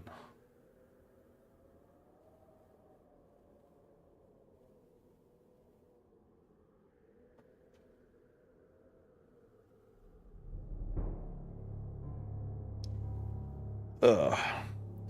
So, oh, Signs. Oh, God, I feel horrible. Like that was one of my favorites for a while. Sixth Sense, Unbreakable, Signs, and then The Village, Lady in the Water, The Happening, The Last Airbender, After Earth, and they did an episode of Wayward Pines because I think he was one of the people that created and produced Wayward Pines, that TV show. I haven't seen The Visit yet, but then yeah, I watched Split, enjoyed that. Glass. Haven't seen Old. I watched Knock at the Cabin. I really liked Knock at the Cabin. And then Servant, I haven't seen. And he's got 3 other projects coming up that aren't in full development yet.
Just occurred to me too. I wanted to see how much points I got to spend in the what was it, CSMM mod shop? Basically the shop from the server here. I have 5,000 points even to spend. We'll get another 200 here in about 10 minutes. I might go a little bit over midnight, but we are going to wrap up here pretty soon, you guys. Just a fair warning.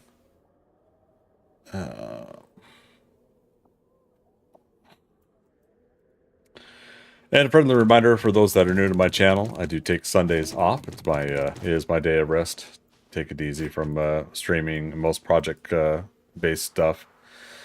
Spend some time with some friends and catch up with who I can online, and then refresh myself for the week so that I can get ready for the regular work week and for this next streaming week as well.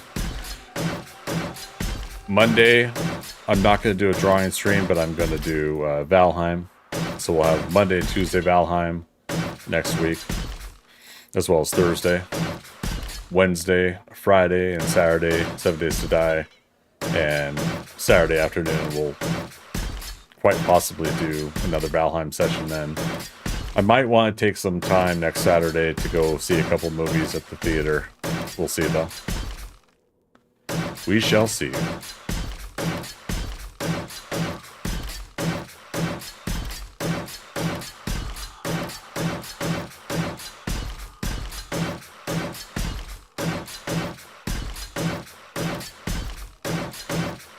I might catch something during the week here, too.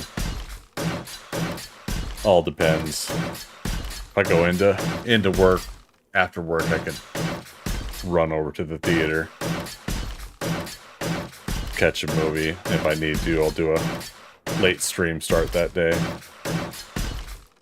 This feels nice to get out to a theater. I love watching everything on the big screen, the sound systems, sitting in the theater seats, popcorn, soda, you know. The whole experience. Usually when I go, there's not a lot of people, so I tend to not have to deal with people.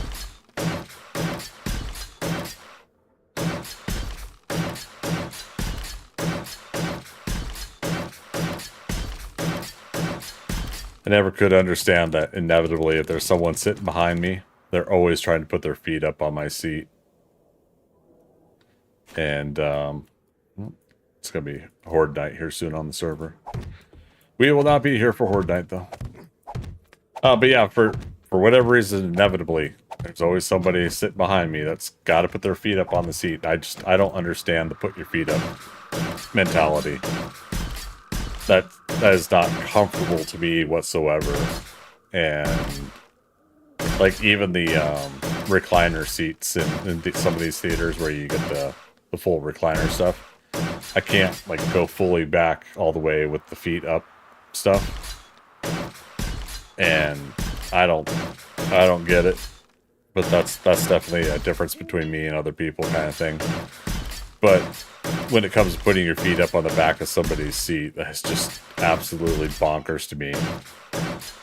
Like, even just the slightest movement brushing up against someone's seat makes them jolt forward, you know.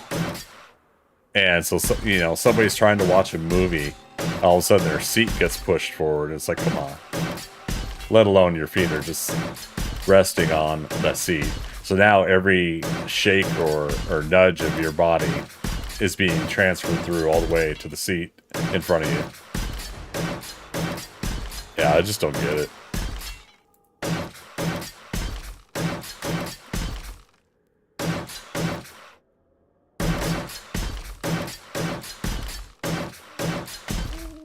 Let alone the other things that we always complain about, right? Is the,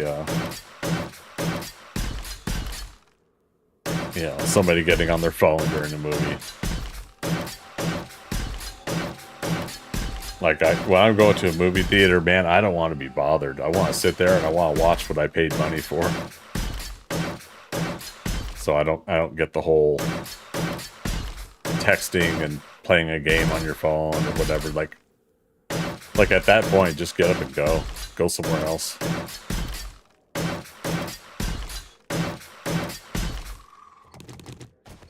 Yeah. Me personally, I paid to see the movie in front of me, not somebody's bright-ass phone lighting up the area of the theater.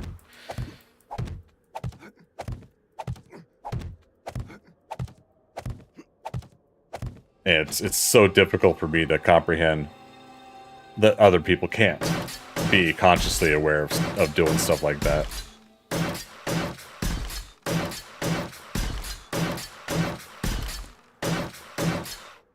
Why do I keep getting all these angry looks from the people in front of me?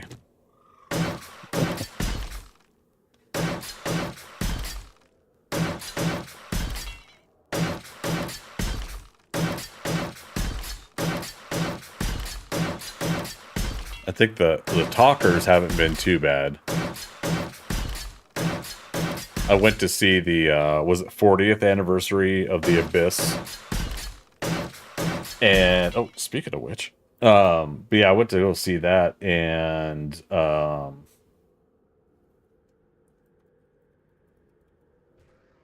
shit.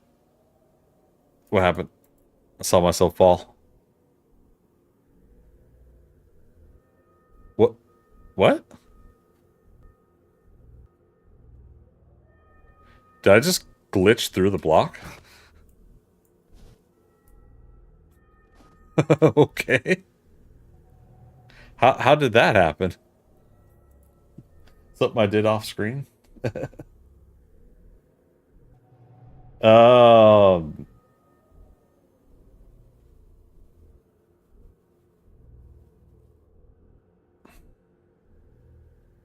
Dang it, there's 3 different versions that they have available for Prime Video of The Abyss. They have The Abyss Special Edition, and The Abyss includes bonus content. Alright, we're going to have to look up what the difference of that is here later. 35th anniversary, not 40th? You sure?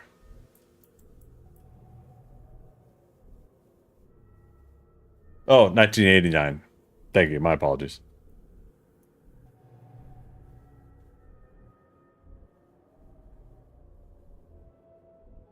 Man. Yeah, that's right. Yeah, because 40 would be 1984. Yeah. I don't know. Maybe it's a secret way of me saying that I wish it was 5 years later right now. I don't know. I don't know why I'm thinking like that. Anywho, but yeah, so I went to see the 35th anniversary, thank you,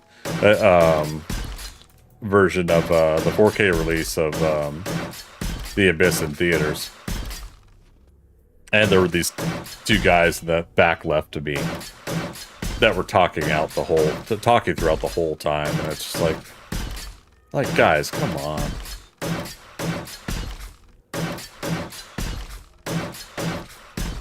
Like I felt kind of bad, you know, because I did turn and give him a look at one point. Like I think one guy was so excited he was trying to explain stuff to his friend who had probably not seen it.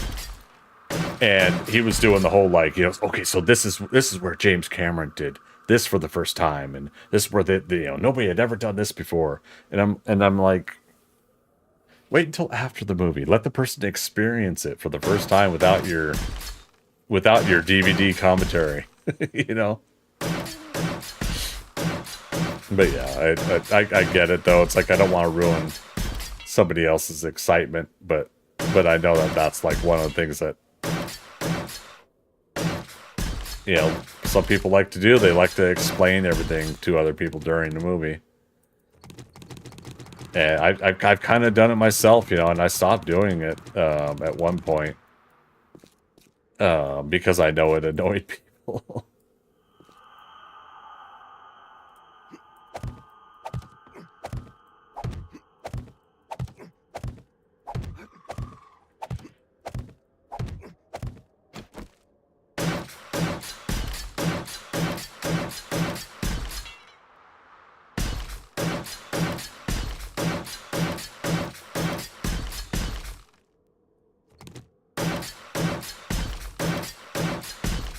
The over-analysis. Yeah, it just...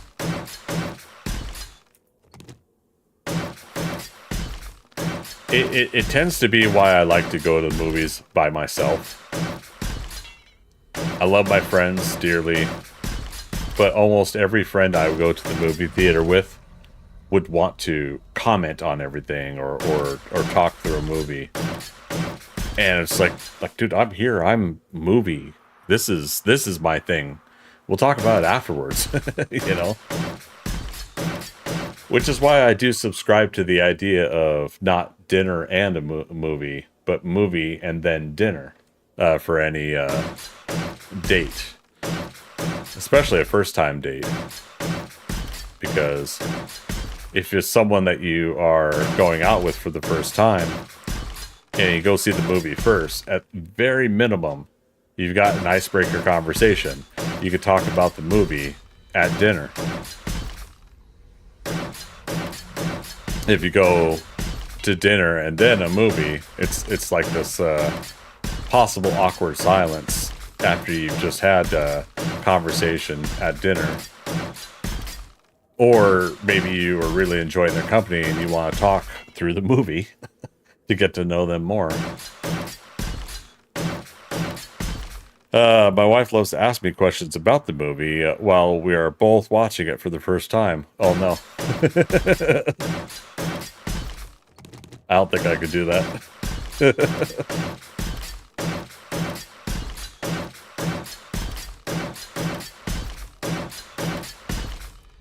Alright. We're gonna leave off here. I'm gonna put a block there to remind myself. Yeah, I don't think I could do that. It drives me nuts that she asks, why are you getting mad? Well, you know, if you don't mind me asking into your personal life, have you guys at least talked about it? Because I know that can alleviate when you do finally bring up that's a quirk that's why you respond the way you do. I did that with an ex before as well, and once we finally got that out of the way, they understood completely and why I was feeling the way I felt, and so they kind of modified how they did things a little bit, and I kind of chilled the F out about it a little bit too.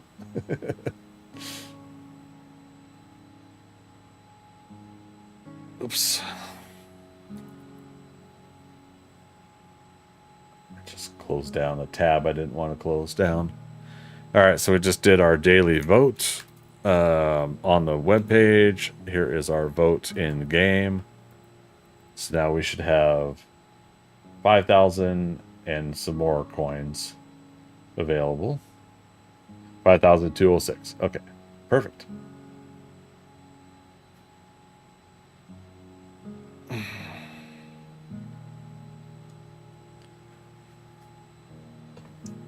So Primal Carnage, you said, yeah, you have talked to you about it while watching the TV show episodes for the first time. She has gotten better. It's not that she means to annoy me. It's that she basically thinks out loud, and that's the thing right there. I think you hammered a good point home. There is subjectively we're all different. You know, we all do things and think things and act differently. You know, and I think that was part of my reasoning with that ex-girlfriend I was dating. That I had to come to realization. It's like this is a quirk or a mannerism of this person that to them is normal. And you know, so for me, I had to decide, like, was this an incompatibility situation, like that I would not have the patience for? You know, am I going to be the person that that says this is not working for? Yeah, I was like, no. In their particular case, that quirk was definitely not why that me and that person didn't work out. You know, which is funny because like movies and TV shows are a big part of my life. But all right.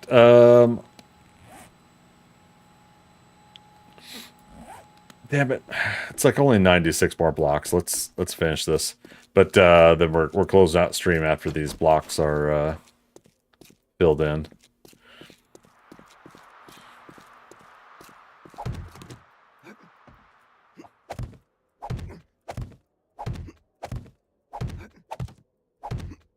Yeah, I'm now officially this month. I'm 6 years being single, and it's been interesting to say the least. You know, I value some of the freedom, so to speak, of not having to worry about anybody but myself at home here. And I definitely been too busy to just casually date or even worry about that sort of thing anymore. I think, like, when I first moved to Georgia, I was kind of hoping to get out, just have like the occasional date here or there, something, you know, just at least get to know and make friends with people, whether or not we worked out romantically or not. And I had like one person that was really super cool. Like, we didn't get along about a lot of movie conversation, but we had real fun back and forth analysis conversation sometimes. Really, really fun person, but ultimately that person's just stopped talking to me, so I'm like, well, all right. Shit. Yeah, so it was like the one chance at a friend here in Atlanta, but otherwise, no, it's been, my focus has been on so many other things that I haven't had to really worry about that kind of stuff anymore. But it certainly is kind of interesting. Like, is definitely since I ever started dating in my life, I've never been single this long before. And so when I tend to think about a lot of those responses to relationship conversations, I'm starting to kind of realize it's like, oh, I'm starting to get beyond the threshold of actually having a possible valuable or respected opinion on dating. If I haven't dated in so many years, that's going to be pretty hard to know what to say or what to do in those kind of conversations. So the wife and I have been married 19 and a half years. I would be lost in today's dating scene. Oh yeah, like the, to me, I'm kind of like, what dating scene? I'm not the kind of person to go to a bar and pick somebody up. That's not me. I hate bothering women at coffee shops and places of business. If I see someone I'm interested in, and yet they're working, I don't want to bother them at their work. And online dating is bullshit and scam. Because if it's not the company that runs it, like OkCupid or whatever, that's a scam. The people that actually have account profiles are scammers. And it's just not worth it to deal with it for me. Like, I would laugh every time I would get a message and a connection with somebody on OkCupid or whatever dating app. And they would inevitably like have all these key words and sentences building up to lead into a go to my OnlyFans, go to my page or whatever, help me with my cam site and stuff like that. And again, I totally support sex work. Nothing wrong with that. It's just I don't believe in a dating site, a website, to be for that purpose. And I've gotten pushback on that too.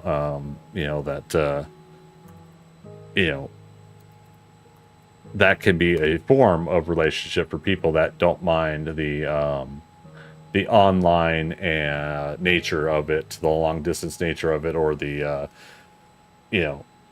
I am your girlfriend for the girlfriend experience relationship. I'm not really your girlfriend, but I will give you the girlfriend experience for whatever a month for price. I'm all for people getting that, but to me, like a dating app is specifically there so you could find somebody real that you're going to have in real life relationship with. And so I would always just push back on that. And I think I quit. It was either OkCupid or Tinder or one of those, because I had pre-listed in my bio, I do not accept anybody that's trying to connect on OnlyFans or for sex work, everything like that. I will not connect with you if it fits these parameters. And I remembered somebody had reported my profile, like after the second or third time I had gotten a report about my profile. I was saying I don't accept the solicited versions of these things. I was getting reported for soliciting those things. And I would talk to the customer service person. I'm like, no, look at what it says. It says I do not accept these things. But because I had listed what those things were, the algorithm or the report that people would try to do on there, probably in retaliation, would get my account reported. And it's just so ridiculous, so stupid.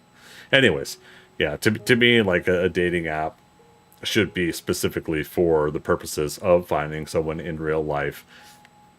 Unless it is a app that is made, yes, specifically for, hey, do you want to find someone to virtually be in a relationship with? Okay, fine, that's fine.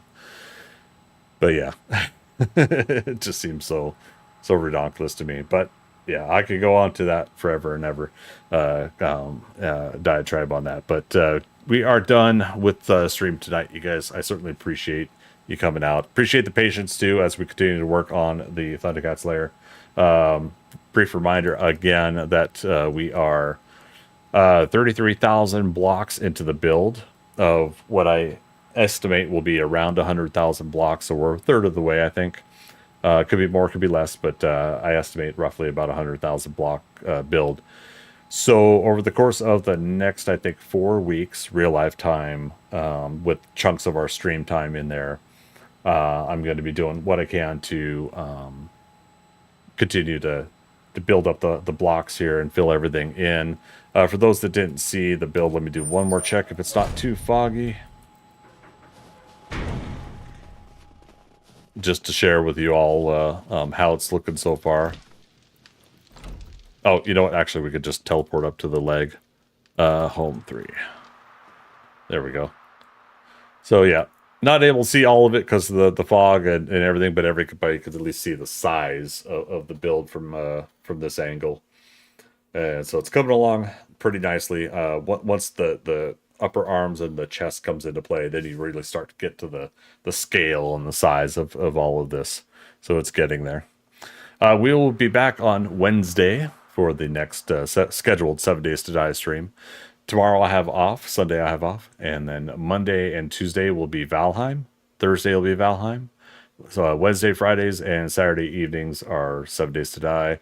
And this Saturday afternoon of Valheim, I think will be a coin toss whether or not I have the energy for it. Today we started about an hour and a half late on the Valheim stream, just simply because I needed some sleep. So appreciate all of you coming out and hanging out with me tonight. It's been a really good Saturday of streaming. Certainly look forward to coming back to it again. Don't forget I'm streaming on Kick, YouTube, Twitch, and we're going to continue doing that for the time being because we are seeing some decent results and build up on those platforms. We're just about at 500. If not, maybe we could do one check. If we've made it to 500 subscribers yet on YouTube. Not yet. 499. So if you guys have not subscribed to me on YouTube, we just need one more. That'll be that first milestone that we achieve over there. Then after that, we'll be going for 1,000 subscribers. This will start getting us into unlocking memberships and other things that YouTube allows you to do once you start getting to those higher tier, higher quantity subscribers and viewership and everything like that. And then Kick, we're just looking to get to 75 followers, which is again the same equivalent of Twitch and YouTube's subscribers. They're all the free versions. So if you guys are looking to help and support, really right now, that is what we're looking forward to doing on those platforms. And I certainly appreciate that you're able to help me there. Last but not least, I'd like to thank the lurkers, the people who come in and don't chat. Never any obligation to do so. You come on in, you hang out. But if it's because you don't have a topic of conversation, I love talking about comic books, TV shows, movies, and of course, wherever it is I'm streaming at the time. So I thank you for coming out tonight. Appreciate having you here. As always, we'll see you on the next adventure. All right. Bye-bye.